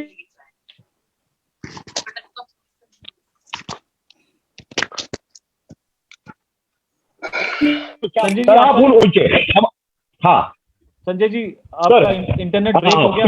आइए आपको 3 पॉइंट बोलने पड़ेंगे। अकोमोडेशन हमने पहला पॉइंट सुना, बाकी 2 पॉइंट क्या है? पहले आप वो पॉइंट बोलिए, फिर आप एक्सप्लेन कीजिए। हाँ सर, अकोमोडेशन की बात करूंगा। यस्सू में 512 जो भी हमारे साथ कमिटमेंट की है, 512 विदाउट चेंजिंग द नॉमेनक्लेचर, क्योंकि पहले इन लोगों ने 2 BHK बनाए थे, अब ये सोच रहे हैं कि हम 1 BHK बनाएंगे। अगर हम शेखपुरा और मटन की जो 2003 में मुफ्ती मोहम्मद सईद साहब की सरकार में बनाए गए थे, तो उनकी अकोमोडेशन 1050 स्क्वायर फीट की है, तो फिर ये हमारे जो यस्सू जो बने हुए हैं ये 6.5 स्क्वायर फीट के बन गए आगे। अब तो ये 1 BHK की बात कर रहे हैं, लड़ाई तो सारा उसी पे, मुद्दा तो सारा उसी पे। हम कह रहे हैं 512 हमारे यस्सू में, Mattan should be accommodated, Kulgam should be accommodated, Kupwara में जो जितने भी ये लोग बनाए हुए अकोमोडेशन एक पॉइंट ले लिया, और 2 पॉइंट हमें काफी सारी चीजें बातें कर दी है, अब 2 पॉइंट और बोलिए। हाँ सर, दूसरी बात हमारा सर TBM तो सरकार को देना ही होता है 9 साल में। आप यकीन मानिए, यहां से फाइनेंस डिपार्टमेंट ने एक लेटर निकाली है कि 2 साल तक अगर नहीं हुआ तो इट कैन बी लैप्स। मेरे को एक बात, 2021 के कुछ चंद महीने बचे हैं, हमारा सारा लैप्स होने वाला है, अभी तक नहीं किया है इन लोगों ने। हमारा जो टाइम बाउंड ये है, जो सरकार की अपनी प्रक्रिया है, हो जाएगा, जो हमारी जो हमारी प्रमोशन की बात है, जैसे राजीव जी ने हमारे कहा, जेई को बेसिकली एई से इनको रोक रहे, कभी एनेक्सर ए दे रहे, कभी एनेक्सर बी दे रहे, कभी इन लोगों को सेपरेट कर रहे हैं, कभी इन लोगों को अलग कर रहे हैं। ये क्या है? ये अगर ये नौकरी है, ये बीफ थोड़ी है। हाँ, हम तीसरा पॉइंट बताइए। तीसरा पॉइंट सर यही, क्योंकि हम तो बेसिक देखिए, we are very much optimistic, हम बड़े पॉजिटिव लोग हैं। हम लोग बेसिकली कंप्रोमाइज करने के लिए तो हर 3 साल से तो कंप्रोमाइज कर रहे हैं और अभी तक भी कर रहे हैं। बस सरकार से एक ही उम्मीद है, जो भी करोगे और एक अच्छे तरीके से करो, और कम से कम पीएम पैकेज और रिटर्न रिहेबिलिटेशन को क्लब मत करिए प्लीज। अच्छा, पंडिता जी, आपने अभी तक बात नहीं की, तो पंडिता जी आप बताएंगे आपके विचार। रोज एक मिनट देंगे मुझे? 1 मिनट। जो तीसरी बात आपने संजय जी से पूछी है, हाँ, तीसरी बात यह है कि जो दिल्ली में कुछ बायोलॉजिकल वंडर्स बैठे हैं वहां, जब वो शाम के टाइम टल्लों पर बैठते हैं, जो वो स्टेटमेंट्स वहां से आ रहे हैं उन पर अंकुश लगाना बहुत जरूरी है। आप सर हमने बिलीव नहीं दिक्कत होती करेंगे, है, हम लोगों के लिए दिक्कत होती है।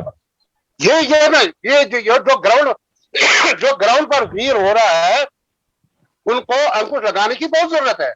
और मैं आपके माध्यम से उनको एक मैसेज देना चाहता हूं, कम से कम at least south Kashmir, north Kashmir और सेंट्रल कश्मीर के कम से कम 80% लोग उनके विचारों को रद्द करते हैं।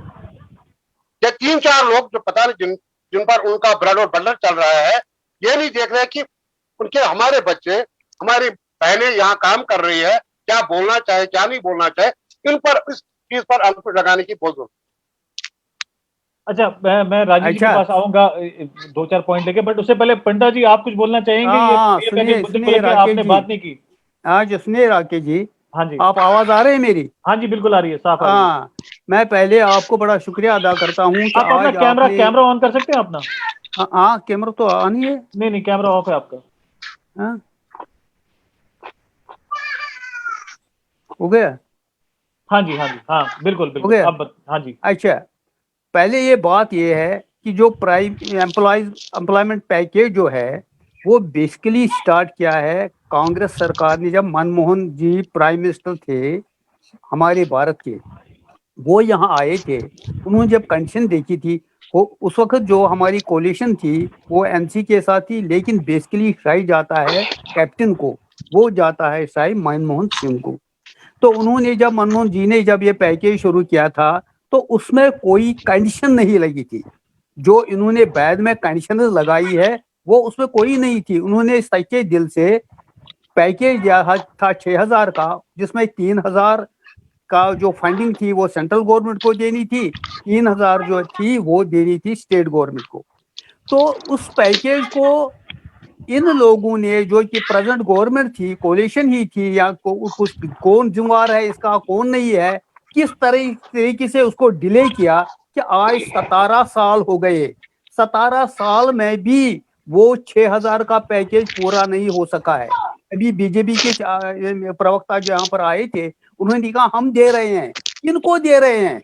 जो 2008 में जिन्होंने अप्लाई किया है वो बेचारे कब के ओवरेज हो गए हैं, वो बेचारे इधर उधर भटक रहे हैं कि हमें नौकरी चाहे, कहाँ से देंगे उनको? यहाँ पर तक आप कहाँ थे? देखिए वो मैं बताता हूँ, आप पहले सुन लीजिए मेरी बात। यहाँ पर रिसेंटली आपने अभी देखा है जो 3 महीने, कम से कम 6 महीने से लोग वहां पर जो 45 कैंडिडेट है जिनको हाई कोर्ट ने भी फैसला दिया है कि ये इनका जेन्युइन केस है, ये मेरिटोरियस कैंडिडेट्स है, इनको लगाओ। ये हाई कोर्ट ने ऑर्डर दिया है, डायरेक्शन दी है ये सर्विस सिलेक्शन बोर्ड को, फिर भी गवर्नमेंट ऑर्डर नहीं निकालती। कहाँ है वो गवर्नमेंट? इस कोरोना के काल में, इस भयानक हीट में वो बेचारे तड़पते रहे, धरना देते रहे, हाँ जी करेंगे, हाँ जी करेंगे, हाँ जी। ये हाँ जी कब तक चलेगा?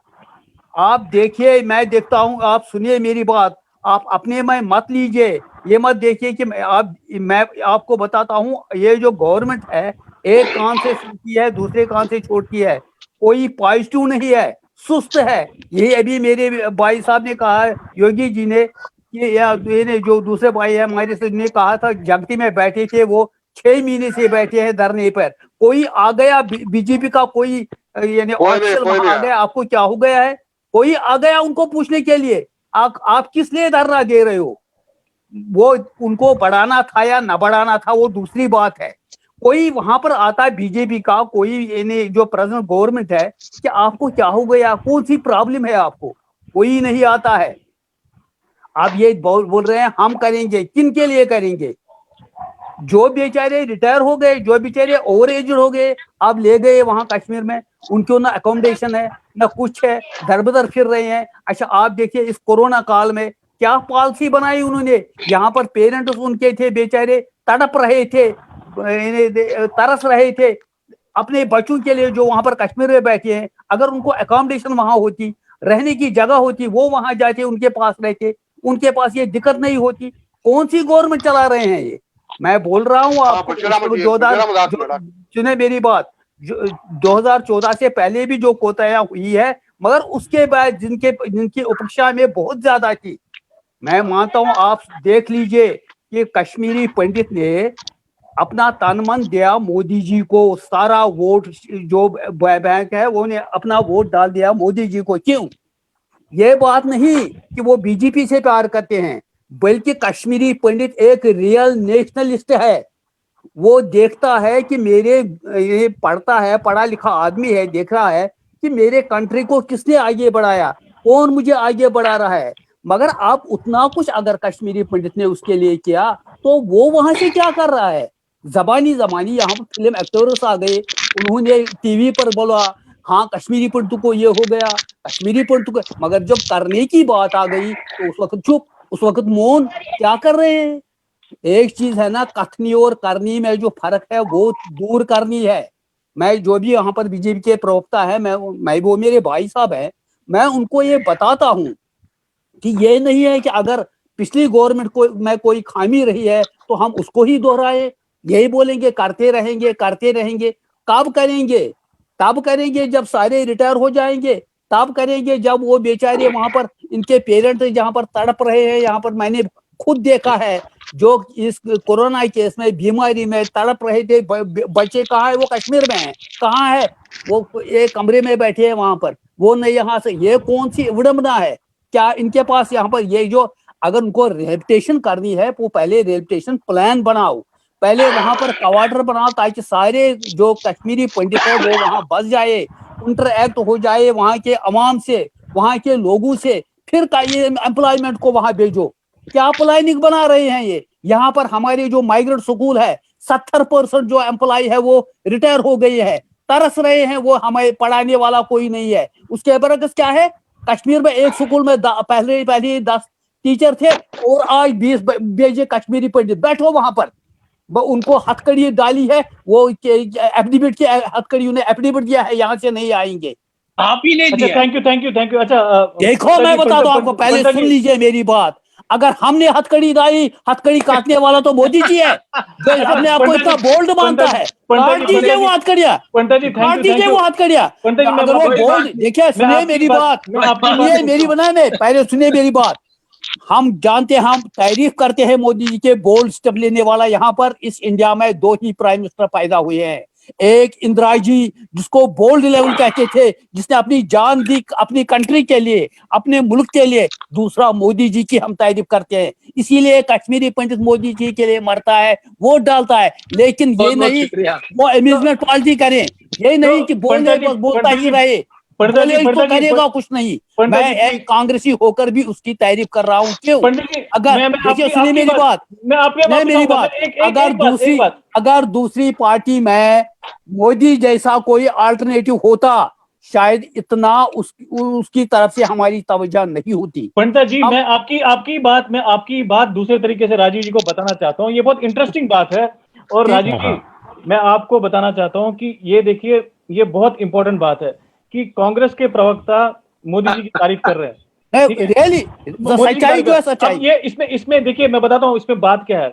आप जो ये बीजेपी की तरफ से हमेशा आर्गुमेंट आता है कि आपने 70 साल दिए कांग्रेस को और बाकी पार्टीज को, आप अभी बीजेपी से 5-6 साल में जादू मत कीजिए, ये आप हमेशा एक आर्गुमेंट आता है। बट आप देखिए, सिचुएशन ये है कि 50 ओवर का मैच है, उसमें पहले 40 ओवर में 300 रन का टारगेट है। पहले 40 ओवर में सिर्फ 100 रन बने हैं, 10 ओवर में 200 रन करने हैं। अब प्रेशर तो आप पे होगा ही ना।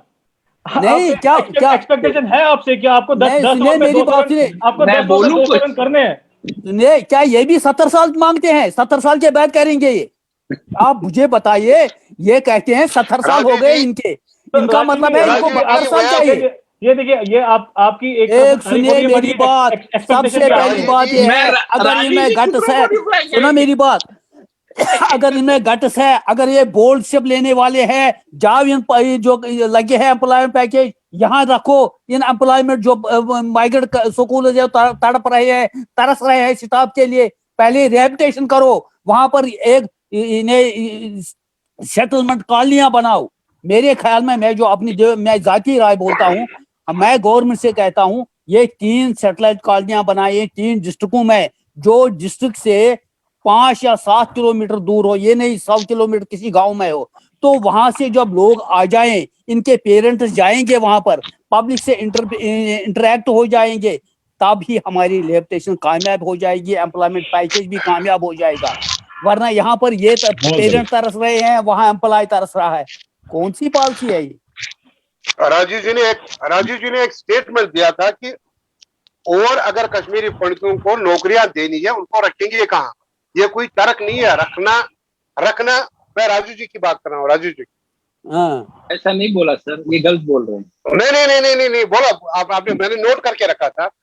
राजीव जी तो आपने ऐसे बोला, आपने कहा था, हाँ उन्होंने कहा था, ये तो मैंने कहा जो और बच्चे जा रहे हैं। नहीं आपने राजीव जी आपने कहा कि आप 10,000 नौकरियां भी दे देंगे। राकेश जी मुझे भी आप थोड़ा 2 मिनट दीजिए। राकेश जी मुझे भी 2 मिनट दीजिए। That was in context यार। राकेश जी मुझे भी 2 मिनट दीजिए। मैं पीडीपी के जो हाँ योगी जी फोकस पर्सन बैठे हैं, आप बोलिए। मैं बोलना चाहता हूँ राजेश जी को, और जो हमारे पीडीपी के जो राकेश परदेसी साहब है, उनको 2-4 जो उन्होंने कहा, मैं उसके साथ एग्री नहीं करता हूं। देखो, सबसे पहले मैं जो हमारे पीडीपी के, ये मेरे छोटे भाई की तरह है, ऐसा कुछ नहीं है, लेकिन जिस पॉलिटिकल पार्टी से ये आ रहे हैं, इनकी नोटिस में मैं कुछ चीजें लाना चाहता हूं। प्लीज।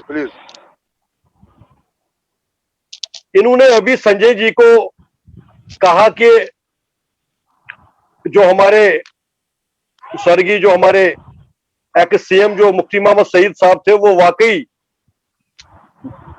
विसु कैंप में गए, और विसु कैंप में जब उन्होंने छोटे कमरे देखे, उन्होंने कहा इसका बड़े कमरे या 2 वो कर दो। बट इसमें एक विडंबना थी, 2 BH की। बट मैं संजय जी की नोटिस में, और पीडीपी के जो प्रवक्ता है, और साथ में जो हमारे राजीव जी है, वो भी सुने।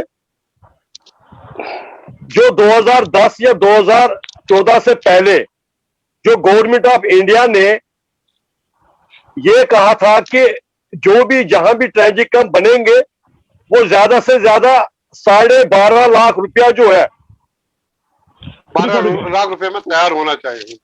वो बिल्कुल तैयार होना चाहिए, वो बिल्कुल तैयार होना चाहिए। बट आप मेरे को ये चीज बताइए, जब बीजेपी और यहां पीडीपी की सरकार आई, उन्होंने वहां, हमारे सीएम साहब ने तो वहां अनाउंसमेंट कर दी। बट आप मुझे ये चीज बताइए कि क्या गवर्नमेंट ऑफ इंडिया को क्या कोई ऐसा प्रपोजल गया या कोई एक्ट किया? ऐसा कुछ भी नहीं है, कहीं भी नहीं है, कोई कागज ऐसा नहीं है। जो कि आज की डेट में मैं संजय जी की नोटिस में, या पीडीपी के जो हमारे बीजेपी के प्रवक्ता जो बैठे हैं, इनकी नोटिस में मैं ये ले आऊंगा। अगर आपको ये आंकड़े पता करने हैं, आप आंकड़ा भी पता कीजिए, मैं तस्वीर सामने लाना चाहता हूं। नहीं, मुझे पता है। 1 करोड़ 2019 से लेके आज तक जो वहां के ठेकेदार है, जिन्होंने वहां काम किया है, 1 करोड़ 60 लाख रुपया जो है, जो आज के उनको पेमेंट नहीं मिली है, तो वहां काम जो है वो वही रह गया है, वो तो काम वही रहा है। वो 13 करोड़ रुपए जो है, मैं आपसे कोलेशन सरकार जो दोनों प्रवक्ता बैठे हैं, आपने तो आसमान में तीर तो मारे, और आपने 12 लाख की जगह 25 लाख का खर्चा किया। लेकिन ये आपने किससे पूछ के किया? गवर्नमेंट ऑफ इंडिया को जब तक आपने कभी उनको कोई प्रपोजल भेजा नहीं, उनको ये किया करवाया नहीं, और वो पेमेंटें सारी जो है वो रुकी पड़ी हुई है। और आप एक चीज ये इसका मुझे जवाब चाहिए, क्योंकि ये आपका टोटल फेलियर जो है वो यहां से शुरुआत तो यहां से हुआ है, क्योंकि 2014 में जहां हमने छोड़ा वहां से उसके आगे तो आप चले नहीं। अब रही राजीव जी ने जो 2 बातें कही, हालांकि मैं इसमें सियासत नहीं करना चाहता हूं, लेकिन सियासत करने के लिए मैं एज अपनी नेशनल कॉन्फ्रेंस की राय तो जरूर रखना चाहूंगा। आज जो कश्मीर में जो जाने जाया जा रही है, चाहे वो पंच हो, चाहे वो सरपंच हो, चाहे वो कारपोरेटर हो, चाहे वो चेयरमैन हो, लेकिन ये पॉलिटिकल किलिंग है। हाँ, मैं इसको पॉलिटिकल कंडेम क्या कहता हूं, लेकिन कंडेम तो आपने देखा होगा जब राकेश पंडा जी की अभी हाल ही जो किलिंग हुई, हमारे वर्किंग प्रेसिडेंट उमर अब्दुल्ला साहब, फारूक अब्दुल्ला साहब, उन्होंने तो क्योंकि उन्होंने तो आपने देखा कंट्रोवर्स तो उन्होंने सबसे पहले तो उन्होंने भेजी। और राजीव जी ने कहा कि जब अजय भारती जी और जब राकेश पंडा जी की किलिंग कश्मीर में हुई, लेकिन नेशनल कॉन्फ्रेंस जो है वो कहाँ थी, वो वहां तक नहीं गए। इतनी छोटी सोच और इतनी छोटी सोच, इतनी सोच और इतना झूठ। और देखो ये कितना झूठ बोलते हैं, और रिकॉर्ड है, हाईकमांड की तरफ से हमें आदेश आया, और हमारे जो यहाँ के जो हमारे डायनेमिक हमारे जो प्रोफेसर प्रेसिडेंट देवेंद्र राणा साहब अभी 2 दिन पहले वहां गए अलॉन्ग विद वर्किंग। लेकिन ऐसे डिबेटों में ऐसे लोगों ने इस तरीके की अगर बातें करनी हो, मैं नहीं समझता हूं कि ये उचित है। हालांकि राजीव जी मेरे छोटे भाई है, लेकिन ये प्रवक्ता इस वक्त बीजेपी के हैं, क्योंकि इस वक्त पॉलिटिकल के जो प्रवक्ता यहाँ आए हैं वो बात कर रहे हैं। 2 बात। और तीसरी बात मैं ये कहूंगा कि आज की डेट में इसके लिए एक बाज़ाब्ता जो संजय जी जो है, शायद वो मुझे कोड करेंगे या आप भी कर सकते हैं कि अगर मैं कहीं गलत ना हो, ये कहा गया था कि जब 2010 में जो पीएम पैकेज में जो कश्मीर जाएंगे, ये वाकई राजीव जी ने कहा हमने सबको अकोमोडेशन नहीं दे पाए, नहीं दे सके। इट इज फैक्ट, मैं ये गलती मानता हूं। बट एक बात है, जो रेंटू पर जो हमारे बहने या हमारे भाई या हमारे बच्चे जो रहे, लेकिन उसके बाद ये कहा गया था जब नए क्वार्टर्स बनेंगे, जब ट्रेनिंग कैंप में और क्वार्टर बनेंगे कश्मीर में, सबसे पहले हम उन्हीं को देंगे। ये वाकई संजय जी ने कहा, चाहे वो मटन में रहता हो, चाहे वो कुलगाम में रहता हो, चाहे वो पुलवामा में रहता हो, चाहे वो शिपिन में रहता हो। ये वाकई सही बात है, पहले तो उनको देनी चाहिए थी। अगर ये पीछे लड़ाई झगड़ा हुआ, इसके पीछे इसका जिम्मेवार कौन है? इसके क्योंकि मैं आपको कहूंगा, क्योंकि सेंट्रल गवर्नमेंट जो है, आप संजय जी मुझे ये बताइए, मुझे ये अफसोस से कहना पड़ता है, डायरेक्टली और इनडायरेक्टली, अगर एलजी साहब, अगर यहां भी आप देखेंगे इस वक्त भी बीजेपी की सरकार है, सेंट्रल गवर्नमेंट से लेके यहां तक। आप मुझे ये बताइए, डीसी रिलीफ जो है आज 9 महीने से वो पोस्ट खाली है। आप मुझे इस चीज का जवाब दीजिए, वहां के जो तहसीलदार साहब है वो कहां जाएंगे? और रिलीफ एंड रिहेबिलिटेशन के जो हमारे रिलीफ कमिश्नर साहब है, आप मुझे ये बताइए, डीसी अनंतनाग को क्या इंटरव्यून करनी है वहां? हमारे कुलगाम डीसी साहब ने इंटरव्यून किसने वहां पर करनी है? आप मुझे इस चीज का जवाब दीजिए, आप मुझे इन चीजों का जवाब दीजिए सबसे पहले। और मैं उस चेयर को, जितने भी आरसी आज तक आए, अगर किसी को अलॉटमेंट की गई है, अगर किसी को अलॉटमेंट दी गई है, अगर कैंप या नॉन कैंप, चाहे वो पुरख हो, चाहे वो जगती हो, चाहे वो बूटा नगर हो, चाहे वो मुट्ठी हो, अगर उस वक्त के कमिश्नर साहब ने कईयों को अगर अलॉटमेंट दी है, बस आज की डेट में तमाम जोनल अफसर, तमाम रिलीफ कमिश्नर के अहदेदार जो है कैंपों में जाते हैं, नोटिस लगाते हैं, उनको कहते हैं कि नहीं जी आपको अलॉटमेंट दिखाइए, कईयों को रद्द किया जाता है, कईयों को कुछ किया जाता है। हमारे इतने शॉपकीपर्स जो है, कितने प्रदर्शन हुए, कितने प्रोटेस्ट हुए। मैं कहता हूं कि एनसी ने अगर नहीं कुछ किया, लेकिन आपको 7 साल हमने दिया, हमने आपको 5 साल या 3 साल दिया। आप कितनी बार कैंपों में गए? आप कितनी बार हमारे कैंप में पीएम पैकेज के बच्चे जो थे, आप कितनी बार गए? आप मुझे एक भी मंत्री बताइए, आप मुझे ये भी बताइए, कश्मीरी पंतों में कितने भी रिप्रेजेंटेटिव, कितने कार्यकर्ता कब गए, किस डेट को गए, और आप लोगों ने किया क्या वहां पर? मैं आपसे ये जानना चाहता हूं राजीव जी, आज इस प्लेटफॉर्म पर मुझे जवाब चाहिए। ये वाकई पंडा साहब ने सच कहा, अगर कोई गलतियां हमने की है, आपको कश्मीरी पंडित ने मौका दिया था, और आपके मोदी साहब कहते हैं कश्मीरी पंडितों ने वोट नहीं डाला। वो ऑन फ्लोर पार्लियामेंट में वो आंकड़े देके वो चीज कहते हैं कि वो कहते हैं रिटर्न पॉलिसी जो है वो हमने, रिहेबिलिटेशन की पॉलिसी जो है वो खत्म होगी।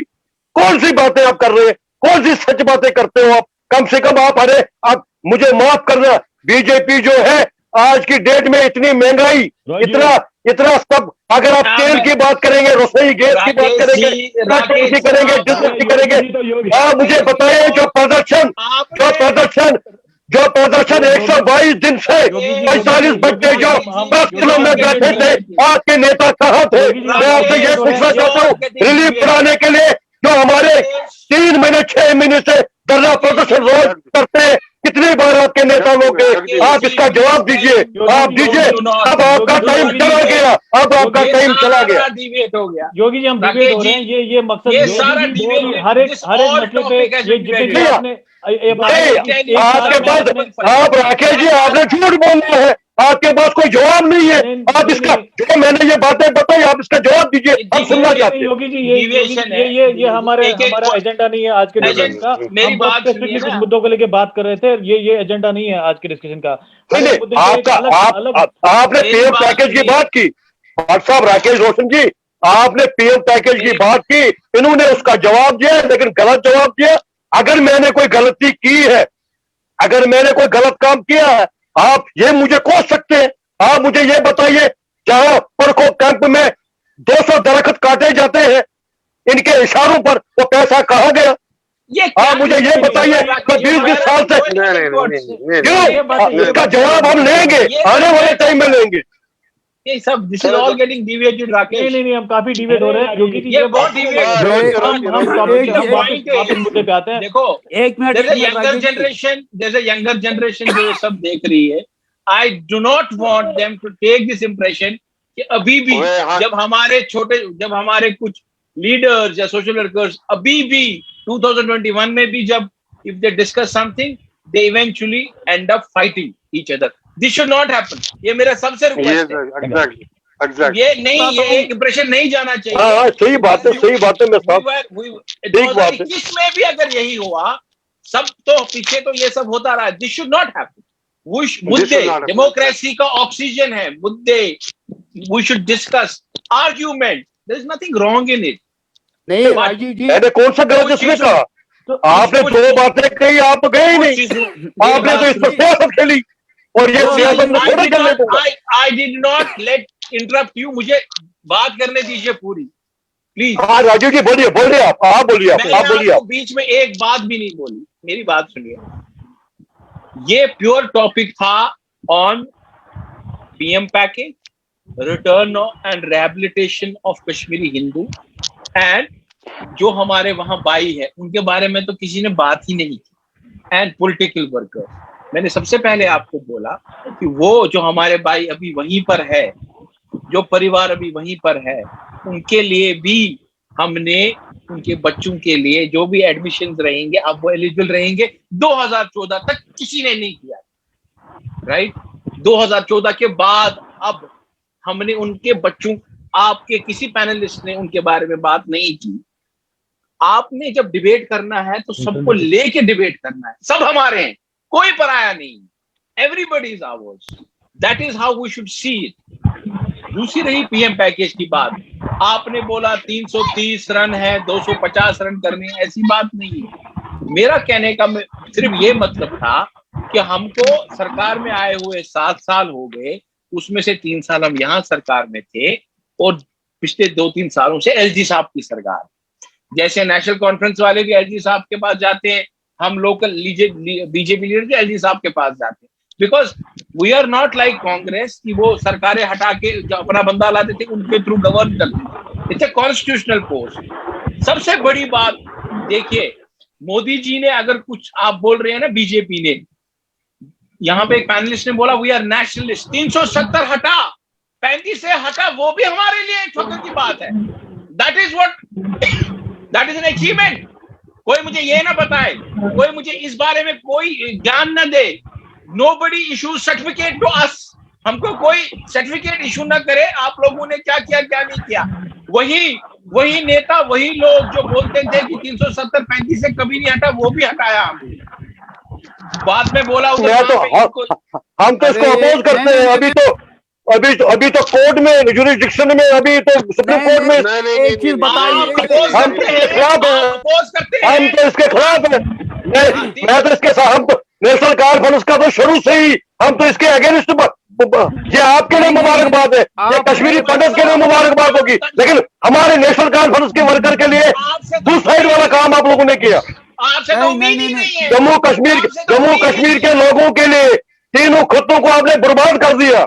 आप सर्टिफिकेट इशू ना करें, आप प्लीज। हमने नहीं तो हम आपको कौन सा सर्टिफिकेट दे रहे हैं? हमें राजीव जी 370 का मुद्दा मत उठाइए, ये भाषण मत समझाइए, ये पाठ मत पढ़ाइए, ये 35A का पाठ मत पढ़ाइए हमें इसकी। आप मुद्दे पर आइए, आप मुद्दे पर आइए, आप एजेंडा पर आइए। राकेश रोशन जी आप मुद्दे पर आइए। इनको मुद्दे की बात कर रहा हूँ, आपके चिल्लाने से बात नहीं बनेगी। अगर मैं भी चिल्लाने लग जाऊंगा अरे राजीव जी आप चिल्लाइए, आप झूठ मत बोलिए। आप मैं हाथ जोड़ता हूँ, झूठ मत बोलिए। 35A को पीएम पैकेज के साथ कोई वास्ता नहीं है। आप 3 साल का आंकड़ा बताइए, आप अपने प्रोग्रेस रिपोर्ट लेके आइए। आपने कश्मीरी पंडित कम्युनिटी के लिए डिस्प्लेस के लिए करके आपने क्या किया है वो बताइए। कश्मीरी पंडित के लिए बहुत कुछ किया है आपसे। अरे राजीव जी, अरे सुनिए राजीव जी, एक बात सुनिए मेरी बात। अरे राजीव जी एक बात सुनिए मेरी बात। ये जो एक चीज है दफा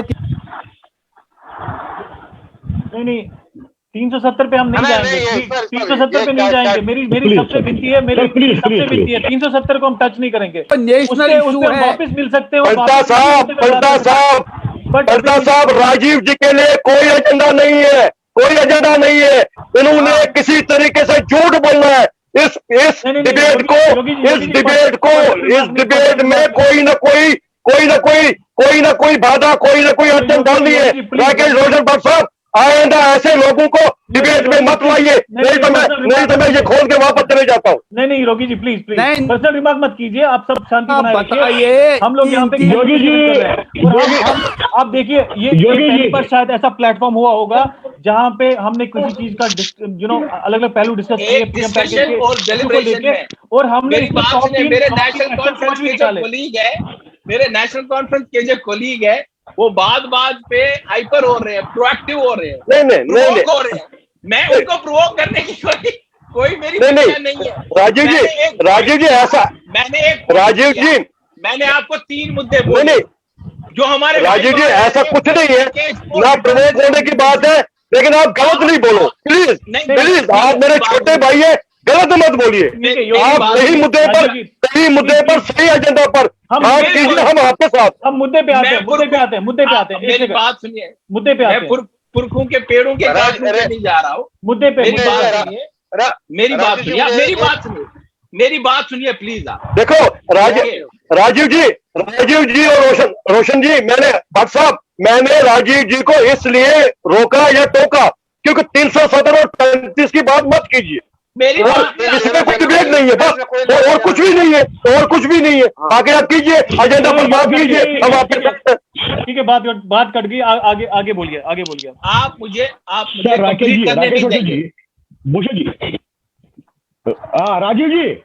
राजीव जी अब आपको पीएम पैकेज की तरफ से मैं सारे लोगों को, जितने भी हमारे पैनलिस्ट बैठे हैं यहाँ पर, हम लोगों को एक आश्वासन चाहिए क्योंकि मोदी जी मेरे को बात ही नहीं कंप्लीट करने दे रहे। हमारे को आदत है इस चीज। नहीं आप राजीव जी बोलिए। राजीव जी आप जब गलत बात करेंगे तो नेशनल कॉन्फ्रेंस आपको रोकेगी, आपको टोकेगी। आप आम पब्लिक, आम लोगों की, कश्मीरी पंडितों की डिस्प्लेस की बात कीजिए। और आइंदा जब आप आओगे अपने पूरे प्रिपरेशन करके और आप बताइए आपने इन 7 साल में या 5 साल में कश्मीरी डिस्प्लेस पंडितों के लिए क्या, ये मुझे बताइए। मेरी बात सुनिए ना, यही मसला है। मैंने आपको स्टार्ट में ही बोला, हम 2015 में आए, 16 में जो हमारे पीएम पैकेज के एम्प्लॉइज है, मैंने तो आप तो मेरी बात सुनते नहीं है। जो वहां के हमारे बताइए जो दैट मीन्स आपने सुना नहीं है। जो वहां के भाई आप सुनूंगा, आप ध्यान दीजिए ना मैं क्या बोल रहा हूँ। सबसे पहले जो वहां पे हिंदू रह रहे हैं उनके बच्चों के एडमिशन नहीं करवाए गए थे, कहीं अलाउड नहीं थे, उनको कहीं एडमिशन नहीं मिलता था। उनका एडमिशन हमने, अब वो एलिजिबल है। उनके बच्चों की नौकरी, अब वो एलिजिबल है, आप लोगों ने नहीं कराए। ये आपको कोई पॉइंट लगता नहीं है? ये बहुत बड़ा इंपॉर्टेंट पॉइंट है। वो भी तो हमारे भाई है। आप राजीव जी सुन रहे हैं? आप देते ही नहीं है। आप मुझे 2010 में 2010 में जब पीएम पैकेज आई थी 720 लोग कश्मीरी हिंदू कश्मीरी डिस्प्लेयर जो कश्मीर छोड़ के नहीं आए थे, 10,000 लोगों को रोजगार जो पीएम पैकेज के साथ राजपुती साहब को जो इसकी आगे लीड करते थे संजय दत्त साहब, उनको बताइए जो अभी गणपत यार में धरने पर बैठे थे, उस वक्त 720 लोगों को हमने रोजगार दिया। आप डिबेट क्यों कर रहे हैं बात को? डिबेट तो हो ही नहीं रहे आप कहते ना आप rehabilitation of Kashmiri Pandit, return and rehabilitation छोड़ दीजिए, दैट इज समथिंग डिफरेंट। तीसरा आ गया हमारा पीएम पैकेज एम्प्लॉयज की करंट कंडीशंस और उनकी अकोमोडेशन। उनके दो मुद्दे, अकोमोडेशन, प्रमोशन, डीपीसी, जो मैंने पहले ही बोला, जो उनकी ये 3 कंडीशन, उसमें स्टेट गवर्नमेंट ने, एलजी साहब ने एक कमिटी बनाई है, सिलेक्ट कमिटी। उस सिलेक्ट कमिटी में ये सारे मुद्दे जो है वो फिगर कर रहे हैं। उसमें हमारी भाजपा की भी डेलीगेशन गई थी, हमारे भाजपा के भी नेता गए थे, उन्होंने वहां पे उनके साथ टेकअप भी, चीफ सेक्रेटरी के साथ भी टेकअप किया था। और उसके बाद एक सिलेक्ट कमिटी बनाई गई है। उस सिलेक्ट कमिटी में ये सारी फिगर्स, ये सारे जो इंपॉर्टेंट पॉइंट्स है पीएम पैकेज के, वो फिगर किए गए। उस select, because of pandemic, Covid pandemic, वो उनकी मीटिंग अभी हुई नहीं है, बट मुझे जो इंफॉर्मेशन है that meeting is going to happen. उसमें सारे मुद्दे हैं। उसमें ये जो इंपॉर्टेंट, जो आपने पैकेज दी थी बिना सोचे समझे, जो आप इनको प्रमोशन, डीपीसीज, जेईज का बहुत बड़ा प्रॉब्लम है, उनको आगे बढ़ने नहीं दे रहे हैं। जो हमारे बच्चे 10 साल से, उनको नेक्स्ट लेवल पे नहीं जाने दे रहे हैं। और एकोमोडेशन, इंटर डिस्ट्रिक्ट, कोई बच्चा कहीं है, कोई बच्चा कहीं है, ये सब प्रॉब्लम। हमारे कार्यकाल में 3 साल में इंटर डिस्ट्रिक्ट ट्रांसफर्स भी हुई है।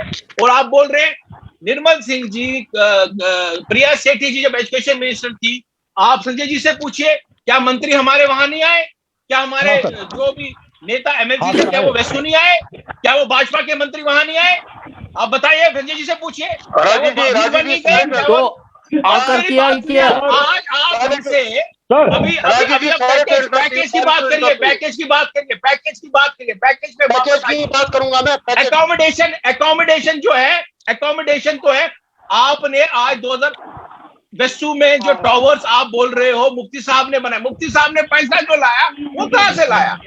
मुफ्ती साहब की जो पेमेंट शुरू की, वो ये सारा जो पैकेज है गवर्नमेंट ऑफ इंडिया दे रहा है। मैं मानता हूँ वो सबसे पहले उन्होंने वहां गए, वो आगे भी टावर जो बनेंगे, जो मोदी जी एक जगह पे जो टावर्स बनेंगे, पीएम पैकेज के tower, government of India, Modi of India मत कीजिए। सीएम का बड़ा रोल होता है, सीएम का बड़ा रोल होता है स्टेट के डेवलपमेंट कार्यों में। आप ऐसा मत कीजिए, आउटराइटली रिजेक्ट आप सारे सीएम को कर रहे हैं। मैं रिजेक्ट नहीं कर रहा हूं, मैं बोल रहा हूं पैसा, जब हमारे को पैसा देने की बारी आई तब गवर्नमेंट ऑफ इंडिया बात सुनिए ना, एक टावर को गवर्नमेंट ऑफ इंडिया ने पैसा दिया है। आप ये मत बताइए कि मुफ्ती साहब ने पैसा दिया है, स्टेट गवर्नमेंट ने हाथ खड़े किए। हमारा ये सारा गवर्नमेंट ऑफ इंडिया का पैसा चला है। और ये सारे बीजेपी ने ये इंश्योर किया है। होम मिनिस्टर जी और रिकॉर्ड टू से एक बच्चे को क्वार्टर मिलेगा, एक बच्चे को फ्लैट मिलेगा। आप थोड़ा धीरज रखिए। आप देखें 1-2 साल में एक बच्चा अपने फ्लैट में होगा, अपने everybody will get it. Rajiv ji मैं बात करना चाहता हूँ। परदेशी जी आप मुझे बताइए, इंडिया में वो कौन सी स्टेट है जो अपने खजाने से खर्च करते, जो दिल्ली के पैसों को यूटिलाइज नहीं करती है? आप मुझे राजू जी बताइए, वो स्टेट जरा मुझे दिखाइए। मैं बोल रहा हूँ फंड्स तो मोदी जी ने जब 2014 सबसे पहली बात हमने तो यही की ना, वहां पे जो बच्चे हैं उनकी रिहाइश तो under the leadership of Modi ji हुआ है ना। आप मुझे एक बात कहिए, एक सवाल का जवाब दीजिए, जो क्वार्टर्स का काम ठप पड़ा है वो कब स्टार्ट हो जाएगा? बस। I am not a issue, I am not an engineer here। मेरी बात सुनिए, मैं यहाँ पे इस टाइम I am not, मेरी बात अंडरस्टैंड कीजिए, आप मानने को तैयार not है। I am representing a state BJP जो सरकार में नहीं है। सरकार We are not in government, LG is in government। आप जाके हम भी समझते, बट हमने बार बार एलजी साहब को ये बोला है कि वहां पे काम एकदम से स्टार्ट होनी चाहिए। बीजेपी की सरकार जेएंडके में नहीं है। आप बार बार इस बात को राजू जी इस बात पे एक मिनट राजीव जी, इस बात पे परदेशी जी, मैं राजीव जी के साथ सहमत हूँ। ये कॉन्स्टिट्यूशनल पोस्ट है, चाहे बेशक सेंटर में बीजेपी की सरकार है, बट ये कॉन्स्टिट्यूशनल पोस्ट है। अगर आप भी उतना ही महसूस करते हैं कि ये क्वार्टर्स का काम जल्दी होना चाहिए, जो बाकी की पार्टीज हैं वो भी डेलीगेशन लेके प्रेशर बना सकती है एलजी साहब पे। ये खाली बीजेपी का काम नहीं है। बीजेपी आपकी तरह एक पार्टी है, अभी वो सरकार में नहीं है। ये एक रियलिटी है, ये आपको समझना चाहिए। ये हम सबको समझना चाहिए। रोहित जी, मैं एग्री करता हूँ, आपकी बात के साथ मैं एग्री करता हूँ। हाँ जी, हाँ जी, हाँ जी। नहीं, संजय जी, एक सेकंड, संजय जी बोलिए। मैं यहाँ पर कुछ राजू जी, मैं यहाँ पर कुछ ऐड करना चाहता हूँ। देखिए, अभी जो हाल में जो अभी तक लैंड एक्विजिशन हुई है या जहां पर काम लगाना है, अभी तक जितनी भी एग्जीक्यूटिव एजेंसी थी वो JKPCC थी। आज की जो नई एग्जीक्यूटिव एजेंसीज है दैट इज ऑल R&B, और R&B का काम बहुत तेजी से होता है, मगर अनफॉर्चुनेटली खाली वंदहामा को छोड़ के अभी तक और कहीं जगह पे काम नहीं लगाया गया। ये मैं बताना चाहता हूँ, नहीं लगाया कई वंदहामा को छोड़ के, क्योंकि जिस वंदहामा को खुद ऑनरेबल PM साहब ने खुद ये किया हुआ है। तो मैं कह रहा हूं हमारी एक ही, देखिए मैं आपको कहता हूं, चाहे योगी जी हो, चाहे अमन पंता जी हो, चाहे राजीव जी हो, चाहे परदेशी जी हो, हम सब एक मिलके हमारे बच्चे हैं, आपकी बच्चियां हैं, आपकी बहनें हैं, हम सब एकजुट होके विदाउट एनी ये पार्टी पॉलिटिक्स से थोड़ा सा ऊपर उठ के बात करनी चाहिए। हमें अकोमोडेशन के लिए वॉर फुटिंग पे बात करनी चाहिए। मैं राजीव जी से क्योंकि इसलिए कहना चाहता हूं क्योंकि राजीव जी अभी बीजेपी में, क्योंकि इनकी सरकार इनकी सरकार नहीं है, मगर कहीं ना कहीं ये एक पहल कर सकते हैं, क्योंकि इनकी एक लाइन जो बनी हुई है, और जो LG साहब है मुझे लगता है कि वो इनकी बात ये नहीं करेंगे, मगर आप लोगों का भी जो अपोजिशन में है भी, आप लोगों का भी बहुत बड़ा रोल बनता है। आप लोग भी इस पे थोड़ा सा दबाव डालिए। संजय जी, मैं आपसे बिल्कुल सहमत हूँ। मुझे लगता है हमने काफी टाइम लिया, हमने और भी 2-3 मुद्दे डिस्कस करने थे, हमने PM पैकेज को लेके काफी डिस्कस किया, हम काफी डिवेट भी हुए, बट मैं अभी इसको समराइज करना चाहता हूँ। प्लीज, मैं इसको समराइज करना चाहता हूँ। हमने पहले देखा कि PM पैकेज स्टार्ट कैसे हुआ, उसमें योगी जी ने NC कांग्रेस ने उन्होंने अपने पक्ष रखा, फिर बीजेपी ने उसको आगे कैसे बढ़ाया। हमने संजय जी से समझा कि अभी ग्राउंड पे हालात कैसे हैं, और मोस्ट इंपोर्टेंटली हमने संजय जी से समझा कि अभी जो PM पैकेज के एम्प्लॉइज हैं उनकी लाइफ अगर बेहतर बनाई जानी हो तो उसके लिए टॉप 3 मुद्दे क्या हो सकते हैं, और उन्होंने सबसे पहला मुद्दा बोला एकोमोडेशन। और एकोमोडेशन अनइक्विवोकली हर किसी ने सबने बोला कि एकोमोडेशन नंबर 1 मुद्दा है, और उसके अलावा फिर DPC प्रमोशन वगैरह बाकी भी मुद्दे हैं। एक सेकंड योगी जी, मुझे कंप्लीट करने दीजिए। तो मेरा कहना यह है कि अभी इस मुद्दे को समराइज करते हुए हमने ये इसका निष्कर्ष निकाला है कि एकोमोडेशन बहुत बड़ा मुद्दा है, और हम सबको पार्टी के बारे में न सोचते हुए आप सबको LG पे जो ये अभी गवर्नमेंट है, UT गवर्नमेंट है, तो LG साहब is at the help, buck stops with him. So आप सबको प्रेशर बनाना चाहिए। ये खाली बीजेपी की जिम्मेदारी नहीं है, बीजेपी के लिए भी थोड़ी सी ज्यादा जिम्मेदारी है, बट खाली उनकी जिम्मेदारी नहीं है, चाहे वो PDP है, कांग्रेस है, या और कोई पार्टी अपनी पार्टी है, उन सबको समझना चाहिए कि कश्मीरी पंडित की प्रेजेंस कश्मीर में क्या इंपॉर्टेंस रखती है, और उनके रिटर्न और रिहैबिलिटेशन को लेकर ये PM पैकेज एम्प्लॉइज कितने इंपॉर्टेंट है। जब तक वो वहां पे आपको ये बात समझनी चाहिए, स्पेशली सेंट्रल गवर्नमेंट को, कि अगर कल कोई रिटर्न और रिहैबिलिटेशन पॉलिसी बनेगी, आपके जो ब्रांड एम्बेसडर्स हैं वो ये PM पैकेज के एम्प्लॉइज हैं। तो इसलिए इनकी जो इनका वेलफेयर जो है वो सबसे ज्यादा इंपॉर्टेंट है। तो अभी निष्कर्ष ये है बेसिकली कि आप सबको बाकी सब इश्यूज भूल के, मतलब बाकी सब जो बायसेस हैं वो भूल के, आप इस प्रॉब्लम को अगर एड्रेस करना है, अगर if you want to contribute in the problem, इसको एड्रेस करने में अगर आप कंट्रीब्यूट करना चाहते हैं, तो आपको LG साहब से मिलना चाहिए, हर एक पार्टी को डेलीगेशन लेके प्रेशर डालना चाहिए, और उनसे ये वॉर फुटिंग पे, जैसे संजय कौल जी ने ये वर्ड यूज किया, अप्रोप्रिएट यूज किया, वॉर फुटिंग पे अकोमोडेशन के लिए काम होना चाहिए। मेरा एक चीज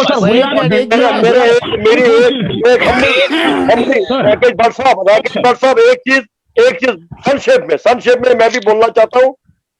हमें TRN का शुक्रिया अदा करना चाहिए कि इतना अच्छा प्लेटफॉर्म हमें सबको मिला, और जैसे संजय जी ने कहा कि आज LG साहब जो है, चाहे वो किसी भी सेंट्रल गवर्नमेंट की पॉलिटिकल पार्टी से हो या यहाँ के हो, लेकिन मुद्दा सारा हमारा एक ही है कि कश्मीरी डिस्प्लेस माइग्रेंट जो पीएम पैकेज में जो कश्मीर में जो रह रहे हैं, साथ साथ में इसमें मैं 2-3 चीजें और बताना चाहूंगा। एक तो जितने भी हमारे कोर्ट केसेस हैं उनको भी विड्रॉ करने के लिए हम लोगों ने ही आगे आना चाहिए, ताकि एलजी साहब की नोटिस में ये चीजें भी लानी पड़ेगी। और हमारे जो 45 बच्चे जो धरने प्रदर्शन पर प्रोटेस्ट पर 3-3 4-4 महीने से हमारी बहुएं बेटियां जो बाहर थे, उनके लिए भी बात करनी चाहिए थी।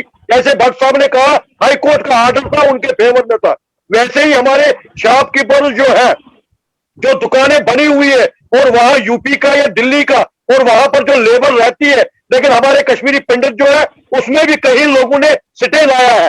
उसके लिए भी राजीव जी से मैं प्रार्थना करूंगा, संजय जी से प्रार्थना करूंगा, पंता साहब से, हमारे जो परदेसी साहब है, जितने भी लोग हैं, हमें एकजुट होकर कॉमन काज के लिए आगे आना चाहिए, ताकि रिलीफ होल्डर जो है, रिलीफ कम होने की वजह से जो प्रदर्शन प्रोटेस्ट कर रहे हैं, 5-6 मुद्दों पर एलजी साहब को फास्ट ट्रैक पर इन 4-5 कामों को हमने सबसे आगे इकट्ठा होकर निकलना पड़ेगा, ताकि ये जितने भी चीजें हैं इनको एक मेमोरेंडम बना के विद डॉक्यूमेंट एक कागज बना के ज्वाइंट होके वन वॉइस में एलजी साहब को मिलना पड़ेगा और ये 2-4 काम करने पड़ेंगे। राशन रोशन भट्ट साहब का मैं बहुत बहुत धन्यवाद हूँ, आप लोगों का बहुत बहुत धन्यवाद।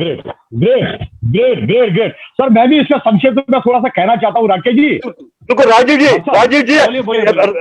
को भी बोलिए, आप भी इसके बारे में कुछ बताइए। नहीं, राजीव जी से तो कमिटमेंट नहीं, राकेश जी कमिटमेंट लीजिए। मैं बात राजीव जी को कमिटमेंट लेना जरूरी है। राजीव जी आपसे कमिटमेंट लेना बहुत जरूरी है, बिल्कुल बहुत इम्पोर्टेंट है। मेरी बात सुनिए प्लीज अंडरस्टैंड। पिलर जो है वो सारे इकट्ठे होने चाहिए, एक पिलर आगे पीछे गया तो कहीं कुछ नहीं होगा। राजू जी मैं आपको देखिए राजू जी मैं आपको एक बात कहना चाहता हूँ, पैनल में जितने भी बैठे हैं हर एक राजू जी कर रहा है, इसका मतलब आपकी एक्सेस गवर्नर हाउस तक हमसे ज्यादा आसान है। हाँ, हम आपको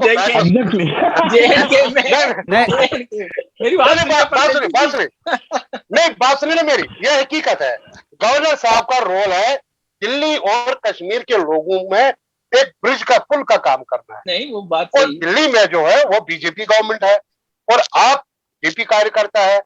नेचुरली जब ग्रिड दिल्ली में है आपकी एक्सेस हमसे ज्यादा है, इसलिए आपसे हम एक्सेस ज्यादा या कम है वो तो कोई बात नहीं है। मेरी बात वो तो मैं आई जस्ट ये तो दूसरी बात है। राजीव जी मैं आपसे पहले एक बात कहना चाहता हूँ, आप इसका थोड़ा सा पूरे में संक्षिप्त करिए, क्योंकि आप अभी रूलिंग पार्टी में तो मैं एक ही चीज कहना चाहता हूँ। देखिए मेरे 3-4 मुद्दे हैं। सबसे बड़ी बात है, मैं ब्रांड एम्बेसडर हूं, अनफॉर्चुनेटली मैं ब्रांड एम्बेसडर हूं विदाउट ऑनर एंड डिग्निटी। याद रख लेना, मैं ये जो वर्ड कहता हूं without honour and dignity, until and unless I don't have हमारा अकोमोडेशन। आप यकीन नहीं मानोगे मेरी हालत क्या है, मैं किस हालत में रह रहा हूं। मगर हम लोगों को आदत है कि हम लोग कंप्रोमाइज की पोजीशन में है। हाँ, जो रिलीफ है रिहेबिलिटेशन का, और सबसे बड़ी बात जो इन लोगों ने आउटसोर्स कर दिया। जैसे हमारी एक विंडो होती थी रिलीफ एंड रिहेबिलिटेशन, हमारा कोई भी काम होता था तो हम रिलीफ एंड रिहेबिलिटेशन को जाते थे। आजकल कर दिया पीएचई को, कर दिया पीडीडी को, कर दिया आरएनबी को, कर दिया। अरे भाई भैया, हु विल एंटरटेन अस? कौन हमें एंटरटेन करेगा? कौन हमें आरएनबी में जानता है? कौन हमें पीडीडी में जानता है? क्योंकि हमारे पास एक विंडो था रिलीफ डिपार्टमेंट का।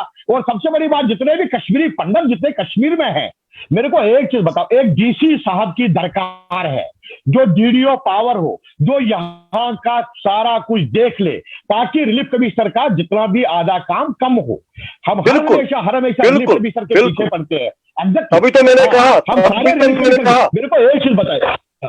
हाँ, मैं कह रहा हूं 6,000 लोग, अगर 6,000 लोग हैं, 6,000 को अगर हम 4 से मल्टीप्लाई करेंगे, सर आप देख लीजिए कितने सोल है। मगर एक एक खाली एक नोडल अफसर रखने से जिसके पावर बहुत छोटे हैं या जिसके पावर बहुत नेग्लिजिबल है, मेरे को एक चीज बताइए, आप एक डीसी साहब को यहां पर नियुक्त करिए और रिलीफ कमिश्नर के हाथ मजबूत करिए। रिलीफ कमिश्नर आज ऐसा रिलीफ कमिश्नर है जो अनबयासुर है, जो एक ऑनेस्ट आदमी है, जो डेडिकेटेड आदमी है, जिसने आज इतने सालों के बाद 207 लोगों का जो ऑर्डर निकाला है, that to a legal order, और उसके सारे जितने भी रेंटेड अकोमोडेशन थे या इतने थे लोग, और हम लोग को तो मजबूत करना चाहिए। मगर हाँ, ये चीज भी उनको ध्यान में रखना चाहिए कि भैया विशु वाले या मटन वाले या कुलगांव वाले जितने भी हैं, इनको कहां से कैसे और अकोमोडेट किया जाए। हमारी राजीव जी से और सारी करल लिस्ट से एक ही डिमांड है, 512 विदाउट चेंजिंग नॉमेनक्लेचर। सर, हम लोगों को 512 दे दीजिए और 2 BHK, बस यही मेरी डिमांड। राजीव जी, कंक्लूडिंग रिमार्क्स आपके कंक्लूडिंग। I will conclude. या सबसे पहले तो it was a very nice discussion. मेरे सारे जो कलीग्स है, चाहे परदेसी जी है, चाहे योगी जी है, see we all are on the field. हम सब लोग फील्ड पर है। We all are working for the betterment of the nation and the betterment of the community. Community की बेटरमेंट के लिए भी और नेशन की कम्युनिटी। क्योंकि अगर प्रदेश की पॉलिटिकल वर्कर है तो वो पॉलिटिकल वर्कर क्यों है? क्योंकि वो वहां कुछ काम करना चाहती है। सोशल वर्कर, पॉलिटिकल वर्कर एक सोशल वर्कर होता है। जैसे परदेसी जी हैं, जैसे योगी जी हैं, इनके एक्सपीरियंस मुझसे ज्यादा है। आज आपके माध्यम से आज जो ये थ्रेडबेयर डिस्कशन हुआ, इससे बहुत चीजें बाहर भी आई। मेरा बस एक निवेदन ये भी था कि हम लोग ऐसा एक डिस्कशन करें कि जिसमें वही पुराना नहीं, आपस में लड़ते रहते हैं, कुछ होता नहीं है, वो सब बाहर ना आए। लेकिन मोर और लेस मुझे लगता है इस डिस्कशन में वही हुआ। We have spoken on the important aspects facing our community specific. आप लोगों ने मेरा 370 वाला पॉइंट कंप्लीट किया, मैं अब करूंगा भी नहीं, छोड़ दीजिए उसको। 370 it was connected to the community only, but चले छोड़िए। योगी जी उससे थोड़ा, इनका नाम भी योगी जी है, आप इमेजिन कीजिए। नहीं। तो उसके बाद अगर खाली जिंगोइज्म जिंदा रख सकता है, फिर मैं सुबह से लेकर शाम तक आपके साथ से एग्री कर रहा हूं। लेकिन हमें अपना सर्वाइवल का भी ख्याल रखना चाहिए। जब वो एरिया हम देख रहे हैं वहां से ज्यादा नेगेटिविटी है, तब इंसान सोचता है भाई ठीक कुछ नहीं हुआ है। नहीं, मेरी बात आपने मेरी कंप्लीट ही नहीं कर ली थी। आप मैं तो अभी तो बीच में ही मुझे टोक दिया। बड़े बड़े वर्ड जिंगोइज्म, ये सब तो ये तो बहुत बड़े वर्ड है sir, jingoism and all. I am speaking reality and fact. मेरा बस कहने का ये मतलब था कि I as a dedicated and a loyal worker of the BJP always ensures, because I am also from the community, कि जो कम्युनिटी के हित में हो हम वो बात आगे पहुंचाए। मैं इन सब मुद्दों पे भी आगे बात पहुंचाऊंगा। वैसे ही हमारे पार्टी का संज्ञान तो है इन सब चीजों का, लेकिन खासकर मैं अपने पीएम पैकेज भाई और बहनों को एक बता दूं, आपके पीछे पूरी बीजेपी खड़ी है। आप किसी चीज से मत डरिए। आप लिख लीजिए, you right it down, that कोई इनजस्टिस नहीं होने देंगे, न किसी एम्प्लॉय के साथ, न किसी को डीपीसी में प्रॉब्लम होगी, न किसी जेई को प्रॉब्लम होगी, एकोमोडेशन भी पूरी होगी। आप ये मान लीजिए कि ये बीजेपी की सरकार है, जो बोलती है वो करती है, चाहे वो राम मंदिर है, चाहे वो 370 है। हम आपको भी इनजस्टिस नहीं होने देंगे, ये आप लिख लो। Thank you. राजीव जी, एक बात सुनिए मेरी। राजीव जी, एक बात। थैंक यू राजीव जी, अभी आने वाले टाइम में इलेक्शन में पहले आप अपनी सरकार दोबारा बनाइए, तब जाके ये मुद्दे उठेंगे, तब ये चीज मुद्दे उठेंगे। अभी आप यही नहीं है, जैसे हम है वैसे आप नहीं है, क्योंकि नेशनल कॉन्फ्रेंस से तो आपको डर है, फारूक साहब से तो डर है। नेशनल कॉन्फ्रेंस तो वो बाइकआउट करती है।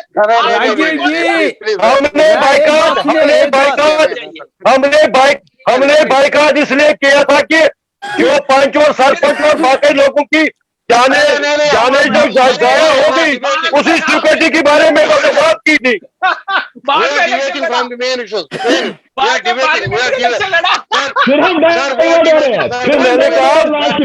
मैंने कहा कि ये जाने जाया नहीं होती। हमने कहा पहले इन मुद्दों पर बात कीजिए, सिक्योरिटी के बारे में बातें की।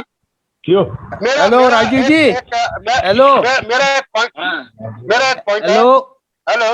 हेलो, एक बात सुनिए राजीव जी, मेरा एक पॉइंट है। हेलो, आप सब सर मेरा रिमार्क कंक्लूडिंग था, हम अब नहीं, पहले एक बात 2 घंटे से थे। I think we have some, there is some, Rakesh ji मैं it is time to conclude now because there are some other things to do as correct नहीं आपने 1 ही घंटा बोला था, 1.25 घंटे होने एक पॉइंट डिस्कशन हुआ। कश्मीरी पंडितों की बात को गौर से सुना जाता था और इज्जत से लोग पेश आते थे। उसके पीछे एक हमारी जो अजीम शख्सियतें थी, उनका एक बहुत बड़ा कंट्रीब्यूशन रहा नेशनल लेवल पर as well as state level पर, जिनमें डीपी दर साहब थे, काउस साहब थे, फौजीदार साहब थे, कपिल काक साहब थे, केएन सेशन साहब थे, टीएल कौल साहब थे। लेकिन उनके मीरास को अगर किसी ने तार किया है, ये वो चंद कम्युनिटी के लोग हैं जो शाम को न्यूज चैनलों पर बैठकर कश्मीर को गाली देना उनका अब फैशन ही बन गया है। पंडित जी उनका मिशन अभी हम कंक्लूड करते हैं। मैं आपका पॉइंट समझा, ये वैलिड पॉइंट है। इसके भी अलग अलग डायमेंशन है। ये हमारा एक मुद्दा था, एक और एजेंडा में नहीं, हमारा एक और एजेंडा पॉइंट था कि कश्मीर में जो पॉलिटिकल वर्कर्स है उनकी सेफ्टी सिक्योरिटी को लेके आप बिलीव नहीं करेंगे। संजय जी से आप पूछ लीजिए, संजय जी यहाँ होते हैं, उनको पूछ लीजिए। जब वो डिस्कशन पर आते हैं, हमारे बच्चों के साथ क्या हाल होता है, नहीं ठीक है, क्या होता है, वो साइकोलॉजिकली परेशान हम अभी हमें समय की पाबंदी है, तो हमें ये कंक्लूड करना पड़ेगा। बट हम फिर से मिलेंगे, ये चर्चा हम जारी रखेंगे। आज ये बहुत Rakesh ji, I have an request कि आप लोग जो आज आपने ये छेड़ा है, वी वर स्पीकिंग, हम पहले भी बात करते थे, ऐसा कुछ होना चाहिए। आज इसका आगाज हुआ है, but I would request you that you should keep doing such debates. ये डिबेट्स, इससे बहुत से मुद्दे बाहर आते हैं, जी इनसे बहुत सी प्रॉब्लम्स बाहर आती है। You should continue. हाँ, पॉलिटिक्स में हमको किसी और प्लेटफॉर्म पे लाइए, मुझे और योगी जी को और प्रदीप, वो अलग प्लेटफॉर्म रखिए, इस प्लेटफॉर्म को अलग रखिए। यू शुड बिल्कुल। और राजू जी खाली नहीं आए, बस खाली मुद्दों को पूरा भी करना है अपने। मुद्दे, मैंने आपको बोला ना, बीजेपी एक ऐसी पार्टी है जो कश्मीरी हिंदू के साथ हमेशा खड़ी रही और खड़ी रहेगी। हमें सर्टिफिकेट देने की जरूरत नहीं है, क्योंकि ये हमारे को किसी एहसान थोड़ी करना। This is our party line. We are with our brothers and sisters. हमारे पूरे देश के भाई बहन, खासकर हमारे कश्मीरी हिंदू, इनजस्टिस नहीं होने देंगे। Don't worry. Thank you. पहले राजू जी एक बात सुनिए, बहुत धन्यवाद, बहुत धन्यवाद। थैंक यू, नमस्कार। मगर थैंक यू, धन्यवाद।